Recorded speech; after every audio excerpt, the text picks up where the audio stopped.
பிரியமானவர்களே, நாம் இருக்கிற இடத்திலே நாம் தலைகளை தாழ்த்தி ஜெபிப்போம். பரிசுத்த தேவனே, நாங்கள் உம்மை ஸ்தோத்திரிக்கிறோம் ஆண்டவரே. கிருபையை எங்களுக்கு கொடுத்திருக்கிற இந்த 2வது பகுதிக்காக நன்றி ஆண்டவரே. ஆண்டவரே, உம்முடைய வேதத்தினுடைய மகத்துவங்களை நீர் எங்களுக்கு எழுதி கொடுத்தீர். நாங்கள் ஒரு காலம் அதை அந்நிய காரியமாக எண்ணி விடாமல் ஆசாரியனுடைய உதடுகள் வேதத்தை காக்க வேண்டும், அவனுடைய வாயிலே வேதத்தை தேடுவார்கள் என்றெல்லாம் நாங்கள் வேதத்தில் பார்க்கிறோம் ஆண்டவரே. உடைய சத்தியத்தில் நாங்கள் நிலைத்திருக்கிற பாக்கியத்தை தந்து எங்களை நடத்துங்க. எங்கள் கர்த்தராகிய இயேசு கிறிஸ்துவின் நாமத்தில் ஜெபிக்கிறோம் நல்ல பிதாவே, ஆமென். பிரியமானவர்களே, இந்த நாளிலும் கடந்த செஷன்ல நம்ம தியானித்தது போல ரட்சிப்பு, ஞானஸ்நானம், அபிஷேகம். இந்த அபிஷேகத்தை தொடர்ந்து ஒரு சில வார்த்தைகளை சொல்லுகிறேன். பழைய உடன்படிக்கை, பழைய ஏற்பாட்டு நாட்களிலே ஆசாரியர்கள், தீர்க்கதரிசிகள் இன்னும் பரிசுத்த பணிமுட்டுகளை பிரதிஷ்டை செய்வதற்கு, தனித்து பிரித்தெடுப்பதற்கு, பிரத்யேகமாக பிரித்தெடுப்பதற்கு அபிஷேகம் பயன்படுத்தப்பட்டது போல புது உடன்படிக்கை நாட்களையும் அபிஷேகத்தை தேவன் வைத்திருக்கிறார். அப்ப புதிய ஏற்பாட்டுல ஆசாரியர்களும் ராஜாக்களுமாய் நீங்களும் நானும் ஆக்கப்பட்டிருக்கிறோம் என்பதை வேதம் சொல்லுகிறது. ஏனென்றால் வெளிப்படுத்தல் 1வது அதிகாரம் 6வது வசனத்திலே நம்மிடத்தில் அன்பு கூர்ந்து நம்மிடத்தில் அன்பு கூர்ந்து நம்முடைய பாவங்களற நம்மை கழுவி பிதாவாகிய தேவனுக்கு முன்பாக ராஜாக்களும் ஆசாரிகளும் ஆக்கின அவருக்கு மகிமை கனமும் என்னைக்கு உண்டாயிருப்பதாக ஆமேன் என்று சொல்லி நம்ம வேதத்தில் பார்க்கிறோம். ஆக புதிய ஏற்பாட்டிலே இந்த அபிஷேகம் பெற்றவர்கள் நாம் தான். அதாவது ஆசாரியர்களாய், ராஜாக்களாய், அப்படி விளையேற பெற்ற இரத்தத்தினாலே மாற்றப்பட்டிருக்கிறோம் என்பதை மறந்து போக வேண்டாம். நம்மை தான் அவருடைய பரிசுத்த வஸ்துக்களாய் ஆண்டவர் பாவிக்கிறார் என்பதையும் மறந்து போக வேண்டாம். இந்த நாளிலும் கூட, இந்த நேரத்திலும் கூட பரிசுத்த ஆவியானவரும் அந்நிய பாஷைகளும் இதை குறித்த சத்தியங்களை நாம் இப்பொழுது தியானிப்பதற்கு முன்பாக ஒரு காரியத்தை முன்வைக்கிறேன். ஒருவேளை முதல் செஷன்ல கேட்ட செய்தியிலே, வேத பாடத்திலே ஏதாவது சந்தேகங்கள் இருந்தால், ரட்சிப்பு குறித்தோ, ஞானஸ்தானத்து குறித்தோ, அபிஷேகத்து குறித்தோ ஏதேனும் சந்தேகம் இருந்தால் தாராளமாக நீங்கள் மதிய உணவு வேளையிலே நீங்கள் தாராளமாக கேட்கலாம். எக்காரணத்தை கொண்டும் சத்தியத்தை விட்டு நம்மில் ஒருவராகிலும் விலகி போகக்கூடாது. அதனாலதான் உங்களோடு இதை பகிர்ந்து கொள்றேன். நான் ஒரு உதாரணத்துக்கு சொல்லனேன். நான் ஒரு காரியம் சொன்னா உங்களுக்கு இன்னும் ஆச்சரியமா இருக்கும். நான் முதல் வேளையில ரட்சிப்பு குறித்து சொல்லும்போது உங்களுக்கு சொன்னேன், மரங்களின் வேறு அருகே கோடரி வைக்கப்பட்டிருக்கு. அதனால கெட்ட கனி கொடுக்கிற அந்த மரத்தினுடைய கனிகள்ல நீங்க கட் பண்ணாதீங்க. கசப்பு, மன்னிக்க முடியாத சுபாவம் ஒரு செய்தி. அது மாத்திரம் இல்ல, பணாசிலிருந்து விடுதலை பெறுவது எப்படி, அது ஒரு கட்டிங். நம்ம எப்பவுமே எதை தான் பெரிதுபடுத்துறோம் அப்படின்னு சொன்னா, மரத்தினுடைய வேற சாய்க்கிறதுக்கு முக்கியப்படுத்த மாட்டோம். அந்த மரத்தினுடைய கிளைகள்ல இருக்கிற கனிதான் நமக்கு செய்தியா தருது. அதுக்கு ஒரு செய்தி. கோபத்திலிருந்து விடுதலை பெறுவது எப்படி. நான் சொல்றது செய்தி தப்பான செய்தி நான் சொல்லல, இது குறைவானது நான் சொல்ல வரேன். நிறைவானது வரும்போது குறைவானது ஒளிந்து போகும். ஒரு மனுஷன்கிட்ட போய் ஒரு முள்ளு செடி இருக்கு, இந்த முள்ளு மேல இருக்கிற அந்த உடங்க அதெல்லாம் கட் பண்ணிட்டே இருக்கும். இது வந்துகிட்டே இருக்கு, வளர்ந்துகிட்டே இருக்கு. முள்ளு வளர்ந்து நான் எப்படி சொன்ன உதாரணம் சொன்னேன், முள் செடி இங்கிருந்து உள்ள வரும், அங்கிருந்து உள்ள வந்துகிட்டே இருக்கும். கொஞ்சம் வெட்டி விட்டு கட் பண்ணி விட்டுருவேன். கட் பண்ணி விட மறுபடியும் வரும். இவன் பாருங்க வரதே இல்லை. என்னன்னு பார்த்தா வேரோட சாச்சிட்டாங்க. அந்த இடம் எடுத்து வெளியே போகுதுன்னு எனக்கு என்னன்னு தெரியல, வேரோட சாச்சாச்சு. வேரோட அடி கொடுக்கும் போதுதான் அதோடைய வளர்ச்சி இல்லாமல் போகிறது. அப்ப நம்மளும் கூட இப்படிதான் இன்னைக்கு ஒரு பிழையுள்ள ஒரு குறைவான செய்தி தான் கேட்டுக்கிட்டு இருக்கோம். ஏன்னா ஒரு பெருமையிலிருந்து விடுதலை பெறுவது எப்படி, மாம்ச சுபாவத்திலிருந்து இப்படி ஏதோ ஒண்ணு கட் பண்ணிக்கிட்டே இருக்கும். நான் சொல்றேன், புதிய ஏற்பாட்டு வெளிச்சமே என்ன சொல்லுது அப்படின்னா, மரங்களின் கிளைகள் அருகே இல்லை, மரங்களின் கெட்ட கனிகள் அருகே இல்லை, மரங்களின் வேற அருகே கோடரின்னு வைக்கப்பட்டிருக்கு. இது தரிசனம். யோவான் ஸ்நானனுக்கு இருந்த வெளிப்பாடு. அப்ப என்னைக்குமே கோடரியை நீங்க வேற அருகே வச்சிருங்க. அதான் செய்தி, ஒரே செய்தி, வெட்டுதான். இதை முடிச்சுட்டாங்க அப்படின்னா நீங்க கோபம், எரிச்சல், பச்சாரம், வேசித்தனம், களவு, துரியச்சை, மோகம், கண்கள் நிச்சை, பணாசை, பொருளாசை, களியாட்டுகள், காமவிகாரம், இது எல்லாமே சரிஞ்சு போயிராதா? மரத்து வேரோட அடிக்கும் போது பிஞ்சு, காய், பூ எல்லாம் எல்லாமே வாடிடும். நம்ம போட்டு ஒவ்வொன்றா கட் பண்ணிட்டு இருக்கோம். நான் கட் பண்ண கூடாதுன்னு சொல்லல, நிறைவான செய்திக்கு வாங்க, பூரணமான சத்தியங்களுக்குள்ள வாங்க. இப்ப நான் திடீர்னு ஒரு மணி நேரம் கோபத்திலிருந்து விடுதலை பெறுவது எப்படின்னு செய்தி கொடுக்கன்னு வச்சுக்கோங்களேன், நிச்சயமா பிரயோஜனமா இருக்கும். யாருக்கு அடிக்கடி கோபம் வர்றவங்களுக்கு இப்ப சிலர் பெருமையில பிடிபட்டிருப்பாங்க, அவங்களுக்கு இந்த செய்தி என்ன தெரியாது, பிரயோஜனப்படுமா படாது. அதான் சொல்ற, ஒட்டுமொத்த மாம்சமும் சிலுவைக்கு போயிட்டு கிறிஸ்துவினுடையவர்கள் தங்கள் மாம்சத்தையும் அதன் ஆசை இச்சைகளையும் சிலுவையில் அறைந்திருக்கிறார்கள். இந்த வசனத்தை அடிக்கடி ஏன் காமிச்சு கொடுக்க அப்படின்னா, நம்முடைய பழைய மனுஷன் அவரோட கூட சிலுவையில் அறையப்பட்டான் என்று அறிந்திருக்கிறோம். பழைய மனுஷனுடைய கொஞ்சம் சுபாவங்கள் மட்டும், பழைய மனுஷனுடைய 2 கை மட்டும் இப்ப சிலுவைக்கு போயிட்டு, அப்புறம் கால் 2ம் ஒரு தீங்கு செய்ய விரைந்தோடும் கால், இந்த 2 ஆதாமுடைய 2 காலும் அடுத்த மாசம் சிலுவைக்கு போகும். அடுத்த வாரம் ஆதாமுடைய 2 கண்கள் அதுக்கு அடுத்த வாரம் சிலுவைக்கு போகும். அப்படியா இருக்கு? இல்ல.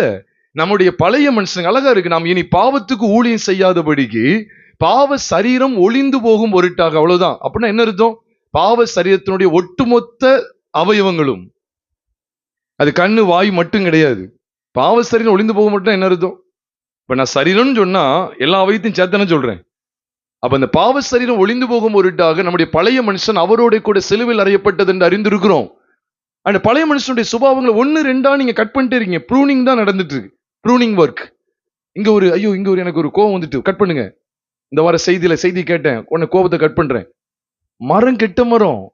நீங்க ஆதாம் என்கிற இந்த கெட்ட மரத்தையே சிலுவைக்கு கொண்டு போங்கன்னு ஆண்டவர் சொல்றாரு. இதே பாணியில தான் இன்னொரு வெளிச்சத்தையும் உங்களுக்கு சொல்றேன். சொன்ன பிறகு என்கிட்ட கோபப்படக்கூடாது, வசனத்தில் இருக்கிறது சொல்றேன். நானும் ஒரு காலகட்டத்தில் இப்படிலாம் பேசுவேன். நீங்க சுயத்துக்கு மறிக்கணும், நீங்க கோபத்துக்கு மறிக்கணும், இச்சைக்கு மறிக்கணும் அப்படின்னு சொல்லுவேன். ஆனா வசனத்தை பார்த்தா மறிக்கணும்னு எங்கேயும் போடல, மறித்து விட்டோம் அப்படின்னு தான் இருக்கு. நான் இப்ப உண்மையிலே சொல்றேன், எவ்வளவு பிரபலமான ஊழியரா இருக்கட்டும், தயவுசெய்து சொல்றேன், நீ மறிக்கணும் சொல்றது வெளிப்பாடு கிடையாது. இதை நானும் பல வருஷங்களா செஞ்சு வந்தேன். தப்பா நினைக்காதீங்க, நான் பல வருஷங்களா செஞ்சு வந்தது சொல்றேன். பல வருஷங்களா உண்மையாவே சொல்றேன். அல்லது சில வருஷங்களா வச்சுக்கோங்களேன், இதை நான் செஞ்சுதான் வந்தேன். என்ன தெரியுமா? நீங்க பண ஆசைக்கு மறிக்கணும், அப்புறம் துரு இச்சைக்கு மறிக்கணும், கெட்ட வார்த்தைக்கு மறிக்கணும். நான் பைபிள்ல பார்க்க, நான் மறித்து விட்டோன் இருக்கு. நீங்கள் கிறிஸ்துவுடனே கூட மறித்தீர்கள். உங்கள் ஜீவன் கிறிஸ்துவுடனே தேவனுக்குள் மறைந்திருக்கிறது. எங்கேயாவது மறிக்கணும் போட்டிருக்குதா?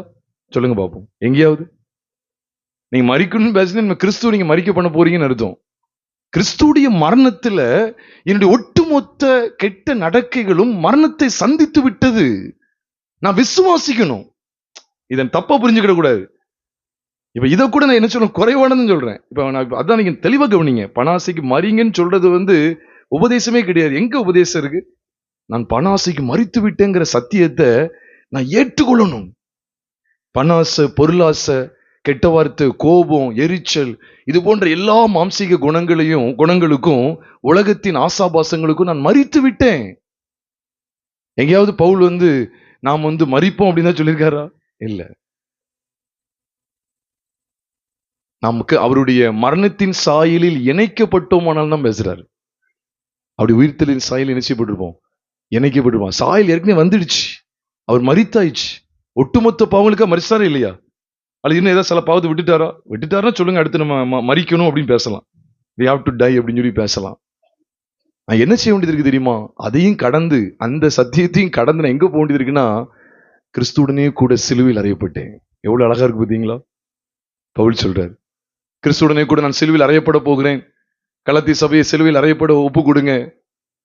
நீ சிலுவையில் பட்டிருக்கிறாய் என்பதை விசுவாசி. நான் ஒண்ணு கேட்கிறேன், நம்ம எல்லாரும் இப்போ ஒரு சில வருஷங்களுக்கு முன்னால, ஒரு 20 வருஷம் 30 வருஷம் ரட்சிக்கப்பட்டிருக்கிறோம்.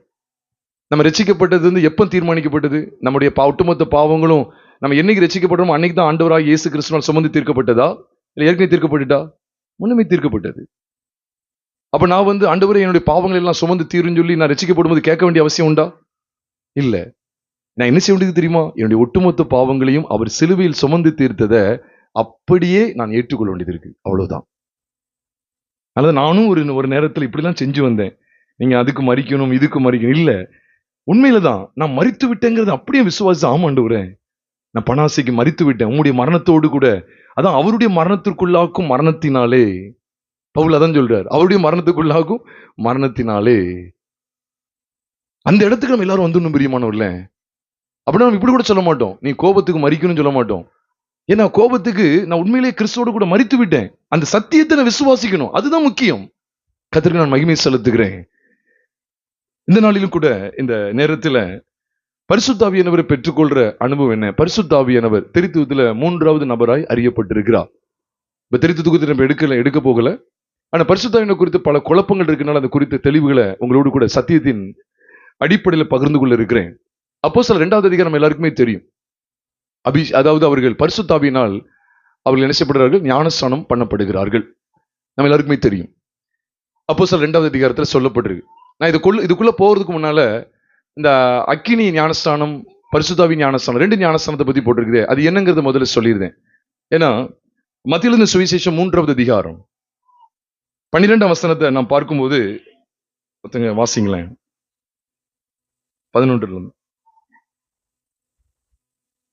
மனம் திரும்புதலுக்கென்று நான் ஜலத்தினால் உங்களுக்கு ஞானஸ்தானம் கொடுக்கிறேன்.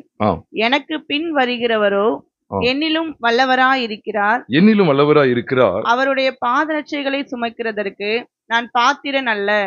அவர் பரிசுத்த ஆவியினாலும் அக்கினியினாலும் உங்களுக்கு ஞானஸ்தானம் கொடுப்பார். அப்ப இதை தொடர்ந்து அவர் சொல்றாரு, தூற்றுக்குடி அவர் கையில் இருக்கிறது. அவர் தமது களத்தை நன்றாய் விலகி தமது கோதுமையை தமது களஞ்சியத்தில் சேர்ப்பார். பதரையோ அவியாத அக்கினியினால் சுட்டெரிப்பார்.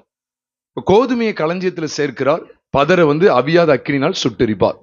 இப்ப இந்த இடத்துல ஆண்டவர் 2 விதமா ஞானஸ்தானம் கொடுப்பதா சொல்றார்.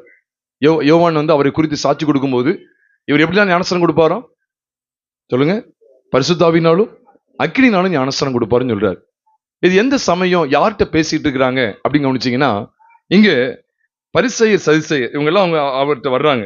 அநேகர் இடத்துல வர்றாங்க. வரும்போதுதான் அவர் அவங்கள கொஞ்சம் அவர் கடிந்து கொள்றார். பெரியன் பாம்பு குட்டிகளே, வருங்கோபத்துக்கு தப்பித்துக்குள்ள உங்களுக்கு வகை காட்டினவன் யார் அப்படிலாம் சொல்லி கடிந்து கொள்றார். அவர் மனதிற்கு ஏற்ற கனிகளை கொடுங்கன்னு சொல்லிட்டு கோடரியானது மரங்களில் வேறறிக்கை வைக்கப்பட்டிருக்கிறது. நல்ல கனி கூடாத மரம் எல்லாம் வெட்டுண்டு அக்கினிலை போடப்படும். பாத்துக்கங்க, வெட்டுண்டு அக்கினிலை போடப்படும். இது சொல்லிட்டு 2 விதமான ஞானஸ்தானத்தை குறித்து பேசுகிறார். அப்ப யார்கிட்ட பேசும்போது இதை சொல்றார் அப்படின்னு சொல்லி கவனிக்கும் போது, இது ஏதோ ஆண்டவராகிய இயேசு கிறிஸ்துவை ஏற்றுக்கொண்டவரிடத்துல பேசல, அவர் விசுவாசத்துல பற்றி கொண்டவர்கிட்ட பேசல, பாவிகளிடத்துல பேசிட்டு இருக்கிறார். அதை முதல்ல நான் ஞாபகம் வச்சுக்கணும். கர்த்தராகிய இயேசு கிறிஸ்துவை ஏற்றுக்கொள்ளாத கூட்டத்தாரிடத்துல பேசிட்டு இருக்கிறார். அப்ப அங்க 2 கூட்டமும் இருக்கு. நீங்க ஞானஸ்தானம் பெற்ற கூட்டம் இருக்கு, ஏற்றுக்கொண்ட கூட்டம் இருக்கு. ஒரு கூட்டம் விதந்தாவண்டமா நிக்கிற ஒரு கூட்டமும் இருக்கு. இந்த 2 கூட்டத்துக்கு மத்தியில 2 காரியத்தை காண்பித்து கொடுக்கிறார். அப்படின்னு சொன்னா, பரிசுத்தவான்களுக்கு பரிசுத்த ஆவியினால் ஞானஸ்நானம் பண்ணப்படுகிற அனுபவம், பாவிகளுக்கு அக்கினி ஞானஸ்நானம். அதுதான் அவர் சொல்றார். பதரையோ அவியாத அக்கினியால் என்ன செய்வார்? சுட்டெரிப்பார். இந்த வசனத்தை நம்ம தெளிவா விளங்கணும். இதை புரிந்து கொள்ளாம என்ன சொல்றாங்க அப்படின்னா, அவர் இது பரிசுத்தாவியை பெற்றுக்கிற ஒரு அனுபவம் இருக்கு, பரிசுத்தாவியின் அபிஷேகம், அப்புறம் அக்கினி அபிஷேகம் சொல்லி ஒண்ணு சொல்லுவாங்க. இங்க ஏன் இது அக்கினி அபிஷேகம் இல்லை அப்படின்னு சொல்றேன்? இந்த அபிஷேகம் சபைக்கு ஏன் கிடையாது அப்படின்னா, இது உலகத்தாருக்கு கொடுக்கப்படுற ஞானஸ்தானம். அக்கினிக்கு உட்படுத்திடுவார். அதுதான் அங்க சொல்ற நல்ல கனி கூடாத மரம் இல்லை. அப்ப இந்த வசனத்துக்கு மேலையும் பாத்துக்கங்க, வெட்டுண்டு அக்கினிலே போடப்படும். அதுக்கு அடுத்த வசனத்தையும் பாத்துக்கங்க. இந்த வசனத்துக்கு மேலையும் சரி கீழையும் பார்த்தா, பதரையோ அவியாத அக்கினினால் சுட்டெரிப்பார். மேலையும் அக்கினி, கீழையும் அக்கினி. அப்ப இது எதை கொண்டு வர்றார் அப்படின்னா, பாவிகளுக்கு நித்திய அக்கினி உண்டு, அக்கினிக்கு உட்படப்படுவார்கள் அப்படிங்கிறத காண்பிக்கிறது தான் சொல்லப்பட்டது ஒழிய அக்கினி அபிஷேகம் தனியா கிடையாது. ஒருவேளை சந்தேகம் வந்தா அதையும் உங்களுக்கு நான் தெளிவுபடுத்துகிறேன். இது மத்தேயு லூக்கால மட்டும்தான் இப்படி சொல்லப்பட்டிருக்கும். எப்படி? மத்தேயு லூக்கால மட்டும்தான் எனது பரிசுத்தாவியினால் ஞானஸ்தானமும் அக்கினி ஞானஸ்தானம் சொல்லப்பட்டிருக்கு. ஆனா மார்க்லயும் சரி, மார்க்கு புஸ்தகத்திலையும் சரி, யோவான் புஸ்தகத்திலையும் சரி, அங்கே பரிசுத்தாவியின் ஞானஸ்தானம் மட்டும்தான் போட்டிருக்கு. இதை உங்களுக்கு எப்படி நான் உங்களுக்கு விளக்கணும் அப்படின்னா, நான் தெளிவா சொல்லிடுறேன். நீங்க மார்க் எழுதின சுவிசேஷம் 1வது அதிகாரம், மார்க் எழுதின சுவிசேஷம் 1வது அதிகாரம் வாசிக்க கேட்கலாம். 8வது வசனத்தை வாசிக்க கேட்கலாம். நான் ஜலத்தினால் உங்களுக்கு ஞானஸ்நானம் கொடுத்தேன், அவரோ பரிசுத்த ஆவியினால் உங்களுக்கு ஞானஸ்நானம் கொடுப்பார் என்று பிரசங்கித்தார். அந்த உங்களுக்கு அப்படின்னு சொல்லும் போது, அங்கே விரியன் பாம்பு குட்டிகள் யாரும் அந்த மாதிரி அங்க இல்ல. நீங்க தாராளமா பார்க்கலாம். மத்தேயுல பாத்தீங்கன்னா இந்த கூட்டம் வரும்போது அதை பத்தி பேசுறாரு. நீங்க தாராளம் பார்க்கலாம். மத்தேயு 3வது அதிகாரத்துல வரும்போது பரிசேயர் சதுசேயர், அதாவது கிறிஸ்துவை எதிர்த்து நிற்கக்கூடியவர்கள் வந்த சமயத்துல அக்கினி ஞானஸ்தானம் காண்பிக்கப்பட்டிருக்கு. ஆனா இந்த இடத்துல பாருங்க, அவங்க யாரும் அந்த மாதிரி இல்ல. தங்கள் பாவங்களை அறிக்கை செய்து யோவானால் ஞானஸ்தானம் பெற்று நிக்கிற அந்த கூட்டத்துக்கு தான் சொல்றாரு, அவர் உங்களுக்கு பரிசுத்தாவினால் என்ன செய்வாரு? ஞானஸ்தானம் கொடுப்பார். இங்க அக்கினி ஏதாவது வருதா? இல்ல. இதையும் நோட் பண்ணிக்கங்க. இப்போ இந்த வாக்குத்தத்தம் எங்க நிறைவேறுது அப்படின்னா நம்ம எல்லாருக்கும் தெரியும். அப்போஸ்தலர் 2வது அதிகாரத்துல நிறைவேறுது. அப்போஸ்தலர் 1வது அதிகாரம் 4ஆம் வசனத்துக்கு வரும்போது இயேசுவானவர் சொல்றார் பாருங்க. என்ன சொல்றாரு பாருங்க? யோவான் உங்களுக்கு ஞானஸ்தானம் கொடுத்தது அவரே சொல்றாரு பாருங்க. 1:4 வாசிங்க. அப்போஸ்தலர் 1வது அதிகாரம் 4வது வசனம். அப்போஸ்தலர் 1வது அதிகாரம் 4வது வசனம். அன்றியும் ஆம். அவர் அவர்களுடனே கூடி வந்திருக்கும் போது அவர் அவர்களுடன் என்ன அர்த்தம்? இயேசு கிறிஸ்து சீஷர்களுக்கு சீஷர்களோட சம்பாஷணை பண்ணி கொண்டிருக்கிறார். நம்ம எல்லாருக்கும் தெரியும். அவர் மரித்து அடக்கம் பண்ணப்பட்டு 3ஆம் நாளிலிருந்து ஏறக்குறைய 40 நாள் அளவும் சீஷர்களுக்கு தரிசனமாகி தேவனுடைய ராஜ்யத்துக்கு ஏற்றவைகளை குறித்து பிரசங்கம் பண்ணி பேசி தம்மை உயிரோடு இருக்கிறவராக காண்பித்துக் கொண்டிருக்கிற அந்த நாட்கள்ல அவர் பேச தொடங்கின காரியம் என்ன பாருங்க. அவர் பேசி வந்த காரியம் என்னன்னு பாருங்க. அவர்களுடனே கூட கூடி வந்திருக்கும் போது அவர்களை நோக்கி யோவான் ஜலத்தினாலே ஞானஸ்நானம் கொடுத்தான். நல்ல கவனிங்க. யோவான் ஜலத்தினாலே ஞானஸ்நானம் கொடுத்தான். நீங்கள் சில நாளுக்குள்ளே யாரோடு கூடியிருக்கும் போது? பரிசேயர் சதுசேயரோடு கூடியிருக்கும் போதா இல்ல சீஷர்களுடனே கூடியிருக்கும் போதா? அப்ப கவனிக்கீங்களா? பரிசேயர் சதுசேயர் இருக்கும்போது அவர் அக்கினி ஞானஸ்நானத்தை பத்தி பேசுவாரு. ஆனா ரட்சிக்கப்பட்ட தேவ பிள்ளைகள் இருக்க இடத்துல சீஷர்கள் அவருடைய அடிச்சுவடை பின்பற்றுகிற சீஷர்களுக்கு மத்தியில அவரை விசுவாசத்தினாலே பற்றி கொண்டிருக்கிற கூட்டத்தாருக்கு நடுவுல அவர் இதை மட்டும்தான் பேசியிருக்கிறார். இதுக்கு பைபிள் சான்று. நல்லா கவனிக்கணும். பைபிளை பார்க்காதனாலதான் இன்னைக்கு நிறைய பேர் இடறாங்க. இவன் பாருங்க, இவங்க கூடி வந்திருக்கும் போது அதான் போட்டிருக்க, அவர்களுடனே கூடி வந்திருக்கும் போது. அழுத்தத்தை பாத்தீங்களா? யாரோட? பரிசேயர் சதுசேயரா? இல்ல, சீஷர்களோடு. அவர் ஏற்றுக்கொண்ட ஜனத்தோடு கூடி இருக்கும் போதுதான் அவர் சொல்றாரு, யோவான் ஜலத்தினாலே ஞானஸ்நானம் கொடுத்தான். நீங்கள் சில நாளுக்குள்ளே பரிசுத்த ஆவியினாலும் அக்கினி ஏதாவது போட்டிருக்குதா? கவனிக்கணும். மத்தேயு லூக்கால சொல்லியிருக்கேன்னு நினைச்சிடாதீங்க. அங்க இந்த 2 கூட்டம் வந்து நிக்கும். எதற்காக அவர் பேசுகிறார்? இங்க அதை சொல்லவே இல்லையே. இப்ப யோவான் இல்ல, பேதுருவுமே கொர்நேலி வீட்டுல பரிசுத்தம் இறங்கி வந்த விதத்தை அங்க வராத கொர்நேலி வீட்டுக்கு வராத யூதர்களிடத்துல விவரித்து காண்பிக்கும் போது அதையும் கூட பாருங்க. யோவான் மன்னிக்கும் அப்போஸ்தலர் 11வது அதிகாரம். அப்போஸ்தலர் 11வது அதிகாரம் 16 வாசிங்க. 16 வாசிங்க. யோவான் ஜலத்தினாலே ஞானஸ்நானம் கொடுத்தான். நீங்களோ பரிசுத்த ஆவியினாலே ஞானஸ்நானம் பெறுவீர்கள் என்று கர்த்தர் சொன்ன வார்த்தையை அப்பொழுது நினைவு கூர்ந்தேன். அவங்க விளக்கி சொல்றார். அவரோடு வராத யூதர்களுக்கு விளக்கி சொல்றார். நான் கொர்நேலி வீட்டுக்கு போயிட்டு வந்து நினைக்கீங்கல்ல, பெர்சேசனம் இல்லாதவங்க இடத்துக்கு நான் போயிட்டு வந்தேன். எதுக்காக அப்படின்னா நம்ம மேல இறங்கினது போலவே அவங்க மேல இறங்கினாராம். 15ஆம் வசனத்துல சொல்றாரு. நான் பேச தொடங்கின போது 15ஆம் வசனத்துல இருந்து பாருங்க. நான் பேச தொடங்கின போது பரிசுத்த ஆவியானவர் ஆதியிலே நம்மேல் இறங்கினது போலவே அவர்கள் மேலும் இறங்கினார். யோவான் ஜலத்தினாலே ஞானஸ்நானம் கொடுத்தான். நீங்களோ பரிசுத்த ஆவியினாலே, சத்தமா சொல்லுங்க, ஞானஸ்நானம் பெறுவீர்கள். அதுக்கு பிறகு அக்கினினால இல்ல. ஏங்க அக்கினினால இங்க விட்டுட்டாரு, அப்போஸ்தலர் 1ல விட்டுட்டாரு அப்படின்னா, ரட்சிக்கப்பட்ட விசுவாச கூட்டத்தாருக்குள்ளே அக்கினி அபிஷேகத்துக்கு இடம் இல்லை, அக்கினி ஞானஸ்தானத்துக்கு இடம் இல்லை. நான் முதலே சொல்ற ஞானஸ்தானம் அப்படின்னா மூழ்கடிக்குதல், பேப்டிசோ, மூழ்குதல், இம்மர்ஷன் அப்படின்னு சொல்லுவாங்க. பரிசுத்த ஆவிக்குள்ளாக மூழ்கடிக்கப்படுற அனுபவம் தான் விசுவாசிகளுக்கு. அவிசுவாசிகளுக்கு அக்கினி ஞானஸ்தானம் அக்கினிக்கு உட்படுத்துவா. இது பைபிள் ரொம்ப தெளிவா சொல்லுது. இது அறியாம குருட்டாட்டமாய் என்ன சொல்றாங்கன்னா அக்கினி அபிஷேகம்னு ஒண்ணு உண்டு அப்படின்னு சொல்றாங்க. இயேசு சொன்னாரா? இயேசு அக்கினி அபிஷேகம் சொன்னாரா? யோவான் யாருக்கு காண்பித்து கொடுக்கிறார் அப்படின்னா, அங்க பரிசேயர் சதுசேயர், அதான் விரியன் பாம்பு குட்டிகளையும் பேச தொடங்கி அவர்கிட்ட தான் பேசிட்டே வர்றார், தொடர்ந்து பேசிட்டு வர்றார். அங்க ரட்சிக்கப்பட்டவங்களும் இருக்காங்க, பாவங்களை அறிக்கை செய்து ஞானஸ்நானம் பெற்றவங்களும் இருக்காங்க. அவர் 2 கூட்டம் இருக்கிற மத்தியில தான் பேசுறாரு. ஏன்னா இவங்க இருதயத்தை கடினப்படுத்திக்கிட்டே வாழ்றாங்க. அதான் சொல்றாரு, விசுவாச மார்க்கத்தாருக்கு என்ன அபிஷேகம் அப்படின்னா, என்ன ஞானஸ்தானம் அப்படின்னு சொன்னா பரிசுத்தாவியின் ஞானஸ்தானம், பரிசுத்தாவியினால் ஞானஸ்தானம் பண்ணப்படுகிறது. அப்ப இருதயத்தை கடினப்படுத்தி கெட்ட கனிகள் நல்ல கனி கொடாத மரத்துக்கு எதான் கிடைக்கும்? பதருக்கு என்னதான் கிடைக்கும்?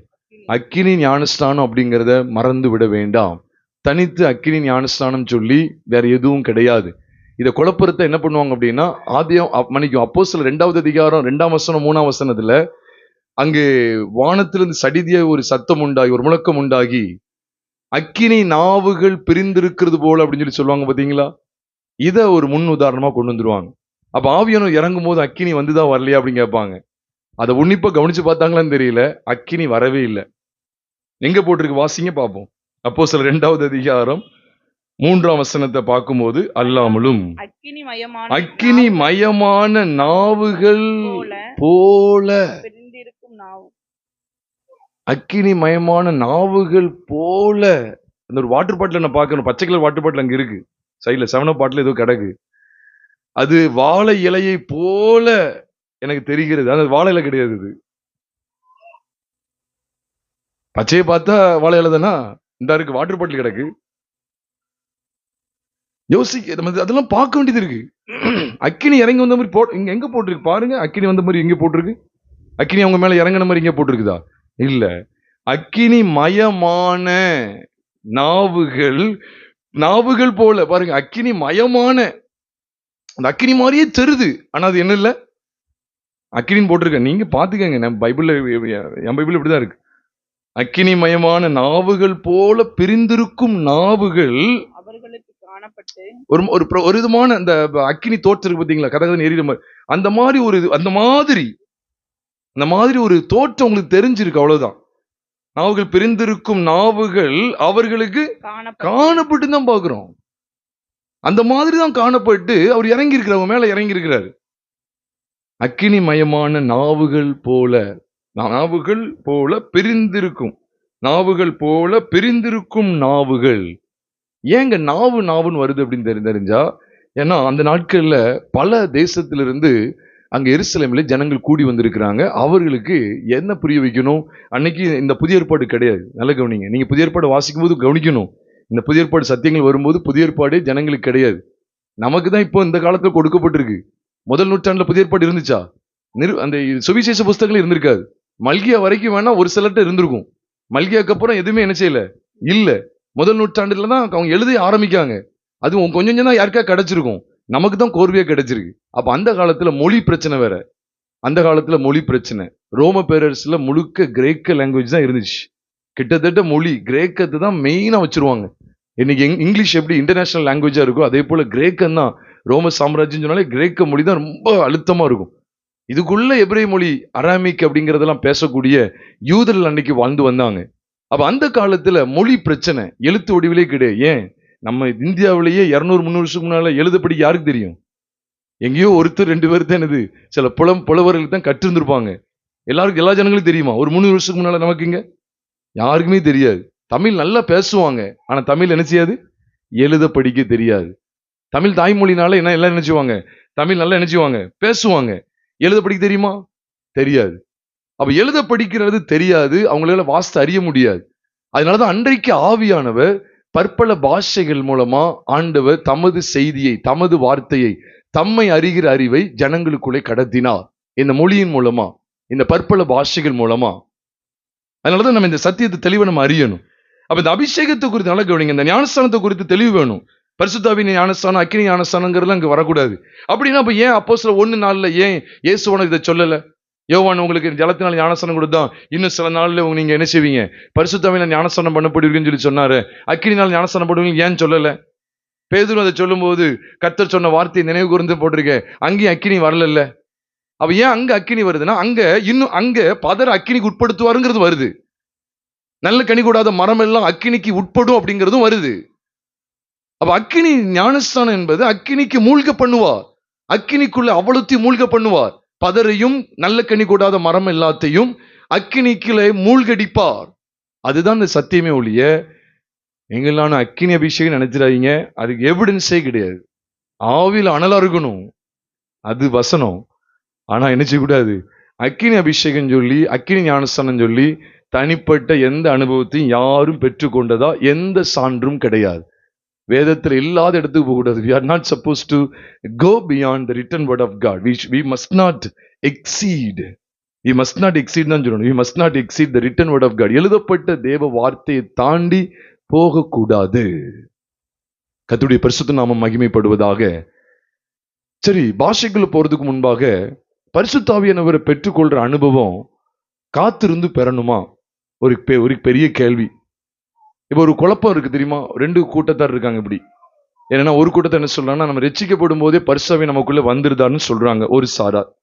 இன்னொரு சாரார் சொல்றாங்க, இல்ல, நம்ம ரட்சிக்கப்பட்டதுக்கு அப்புறம் ஆதி அப்போஸ்தலர்கள் எப்படி 120 பேர் காத்திருந்தாங்களோ அதே போல நம்ம காத்திருந்தா பெற்றுக்கொள்ளணும்னு சொல்லி சொல்றாங்க. இப்படி ரெண்டு கூட்டத்தார் இருக்காங்க, நமக்கு தெரியும். நம்ம இதுல 2லயுமே என்ன செய்யப்பட்டோம், அடிபட்டு அலைந்து திரிந்த ஆட்கள் தான். நீங்க எதுல இருக்கீங்களோ எனக்கு தெரியாது. ஆனா சத்தியத்தினுடைய பூரணத்தை நான் வெளிப்படுத்த நான் உண்மையிலே வாஞ்சிக்கிறேன். இது தனிப்பட்ட செப்பரேட் எக்ஸ்பீரியன்ஸா அல்லது ஒன்லி ஒன் எக்ஸ்பீரியன்ஸா? நம்ம ரட்சிக்கப்பட்ட உடனே சைமல்டேனியஸ் சொல்லி சொல்லுவாங்க. இது சைமல்டேனியஸா நடக்குதா? Salvation and getting or receiving the holy spirit both are the same experience அப்படிங்கிறது தான் பைபிள் நமக்கு காண்பித்து கொடுக்கிற உண்மை. ரெண்டுமே ஒன்னாவதான் நடக்கு. நான் அதுக்கு வசன ஆதாரம் சொல்றேன். இப்ப இதுக்கு என்ன சொல்லுவாங்க அப்படின்னா, அப்போஸ்தலர் 2வது அதிகாரத்துல பரிசுத்த ஆவியானவரை அவங்க காத்திருந்து பெற்றுக்கொண்டாங்க. ஒரு எவிடன்ஸ். 2வது எவிடன்ஸ் என்னன்னா, அப்போஸ்தலர் 8வது அதிகாரத்துல ரட்சிக்கப்பட்டு ஞானஸ்நானம் பண்ணப்பட்ட சமாரியர்கள் பரிசுத்த ஆவியை செப்பரேட்டா பெற்றுக்கொண்டாங்கன்னு சொல்லி இருக்கு. அப்படிதானே? அப்போஸ்தலர் வந்து கைகளை வச்ச உடனே பரிசுத்த ஆவியை அவங்களுக்கு கொண்டு தந்தரப்படுகிறார். 3வது ஒண்ணு உண்டு. என்ன? 3வது அப்போஸ்தலர் 10வது அதிகாரத்துல வசனத்தை கேட்டுட்டு இருக்கிறவங்க யாவர் மேலேயும் பரிசுத்த ஆவி என்ன செய்யறாரு? பொழிந்தருளப்படுகிறார். இது கூட ஒரே அட் அ டைம்ல நடக்குன்னு வச்சுக்கோங்களேன். இன்னொரு இடத்தை எடுங்க. அப்போஸ்தலர் 19வது அதிகாரம். அதுல ஏறக்குறைய 12 பேர் யோவானுடைய ஞானஸ்நானத்தை மட்டும் பெற்றிருந்தாங்க. பரிசுத்த ஆவி உண்டு அவங்க கேள்வியே என்ன செய்யல? படல. அப்போ அவங்க பரிசுத்த ஆவி பெற்றாங்களா இல்லையா? பரிசுத்த ஆவி பெற்றாங்களா இல்லையா? பரிசுத்த ஆவி பெற்றாங்க. அப்போஸ்தலர் பவுல் கையை வைக்கும்போது அவங்க எல்லாரும் என்ன செஞ்சாங்க? பரிசுத்த ஆவி பெற்றுக்கொண்டாங்க. கிட்டத்தட்ட இந்த 3 சம்பவத்தை எடுத்துக்கங்களேன். அப்போஸ்தலர் 2, அப்போஸ்தலர் 8, அப்போஸ்தலர் 19. இந்த 3 அதிகாரங்களை பார்க்கும்போது பரிசுத்த ஆவியானவர் சபைக்கு கொடுக்கப்படுறது தனி அனுபவமா காண்பிக்கப்பட்டிருக்கா இல்லையா? நீங்க சொல்லுங்க. தனி அனுபவம். ஆனா இது தனி அனுபவம் இல்லை. இனி அப்ப வசனத்தை மாத்த பாக்கீங்களா அப்படின்னு கேட்கலாம். நான் அதுக்கு வசனத்தை உங்களுக்கு ஆதாரமா உங்களுக்கு நான் பகிர்ந்து கொள்றேன். எல்லா வசன ஆதாரத்தோடு பகிர்ந்து கொள்றேன். எபேசியர் 1:13 வாசிக்கும் போது சபைக்கு இதை ஒழுங்கு பண்றாங்க. எபேசியர் 1:13 நம்ம அடிக்கடி கேட்கிற ஒரு வசனம் தான்.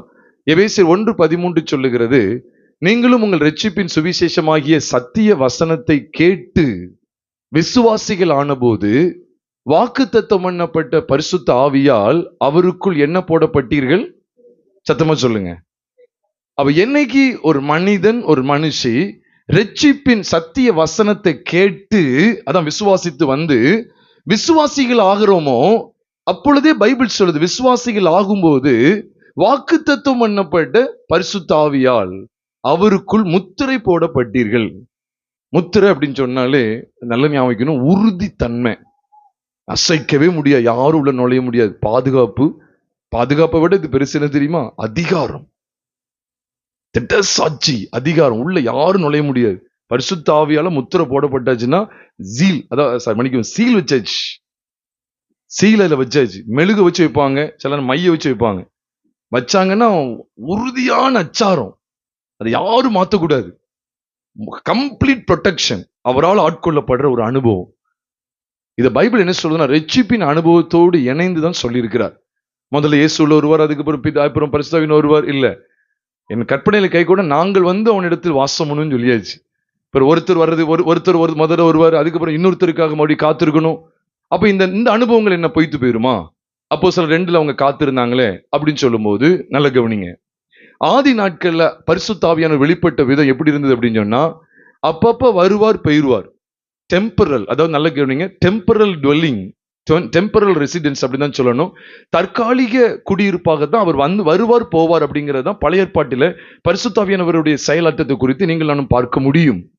இப்ப திடீர்னு பார்த்தா கிதியோன் மேல வருவார், கிரியை முடிஞ்ச பெயர்வார். சுரமண்டல காலம் மேல வருவார், தேவனுடைய மனுஷன் மேல வருவார், வார்த்தையை சொல்வார், அப்புறம் பெயர்வார். சவுல் மேல இறங்கி வருவார், தீர்க்கதரிசனம் சொல்வார், அதுக்கப்புறம் ஓய்ந்திருப்பார், அதுக்கப்புறம் முடிஞ்சு பெயர்வார். இப்படிதான் நம்ம பல இடத்துல வாசிக்கிறோம். இப்ப ரெண்டு எடுக்க வேண்டாம், 2 ராஜாக்கள். இது கொஞ்சம் ரெக்கார்டா போயிட்டு இருக்கனால நான் இந்த வார்த்தைகளை சொல்ல நான் முற்படுறேன். நீங்க எழுதி வைத்துக்கலாம், ஆனா இப்ப எடுக்க வேண்டாம், டைம் ரொம்ப போயிடும். இப்ப 2 ராஜாக்கள் 3வது அதிகாரத்துல சுரமண்டலக்காரர் மேல அவர் வருவார், வந்து தம்முடைய வார்த்தையை சொல்லுவார், அப்புறம் அவ்வளவுதான், அவர் பெயர்வார். இப்ப நியாயாதிபதிகள் 11வது அதிகாரத்துல பார்க்கும்போது எப்தான் மேல அவர் வருவார், அவன் அமலேக்கின் மேல் யுத்தம் பண்ணதுக்கு அப்புறம் அவர் பெயர்வார். அப்புறம் கிதியோன் மேல நியாயாதிபதிகள் 8வது அதிகாரத்துல பார்க்கும் 7 அதுல பார்க்கும்போது கிதியோன் மேல இறங்கி வருவார், அதுக்கப்புறம் அவ்வளவுதான். அவர் என்னென்னைக்கு தங்கியிருந்த மாதிரி நீங்க வேதத்துல பார்க்க முடியாது. சிம்சன் மேலையும் அடிக்கடி வருவார் போயிடுவார். ஏன்னா ஒரே தடவை வந்து எப்பவுமே இருந்துட்டா பைபிள்ல இப்படி போட்டிருக்காது, அவன் மேல் கர்த்தருடைய ஆவியானவர் மேல் இறங்கினார், கர்த்தருடைய ஆவியானவர் மேல் இறங்கினார்னு சொல்லி ஒவ்வொரு இடத்துல வருது பாத்தீங்களா? அப்ப சிங்கத்தை கிழிக்கும் போது கர்த்தருடைய ஆவியானவர் மேல இறங்குறாரு, நரியை பிடிக்கும் போது இறங்கி வர்றாரு, கயிறுகளை அப்படி எல்லாத்தையும் எடுத்து கழுதியின் தாடைகளும் எடுத்து 1000 பேரை குவியலா கொன்று குவியலா குவிக்கிற இந்த அனுபவத்துல ஆவியான இறங்கி வர்றான்னு சொல்லி ஒவ்வொரு இடமா காமிக்க மாட்டா. அப்ப இது எல்லாமே நம்ம பார்க்கும்போது வருவார் போவார். இப்படிதான் பழைய உடன்படிக்கையில பழைய ஏற்பாட்டு காலத்துல இருந்தது. புதிய ஏற்பாட்டு காலத்துல ஆவியானவர் குறித்து வெளிப்பாடு கர்த்தருடைய சபைக்கு தேவை. இந்த வெளிச்சத்துலதான் நம்ம இப்படி தனி அனுபவமா ஒரே அனுபவமா அப்படிங்கறத நம்ம அறிந்து கொள்ள முடியும்.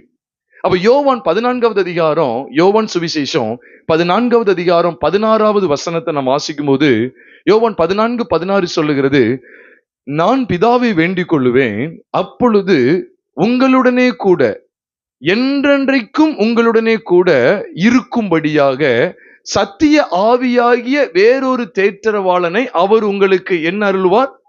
தந்தருளுவார். பைபிள் சொல்லுது, என்றென்றைக்கும் உங்களுடனே கூட இருக்கும்படியாக. அந்த வார்த்தையை மறுக்க கூடாது. இதுக்காக தான் இந்த பாட்டெல்லாம் நெக்லெக்ட் பண்ணிடணும். எது? அசைவாடும் ஆவியே, இந்த ஒலிம்பிக் சத்தத்தை வெளியில கேட்டுக்கொண்டிருந்தாலும் சரிதான், இந்த பாட்டெல்லாம் மாத்திரணும்.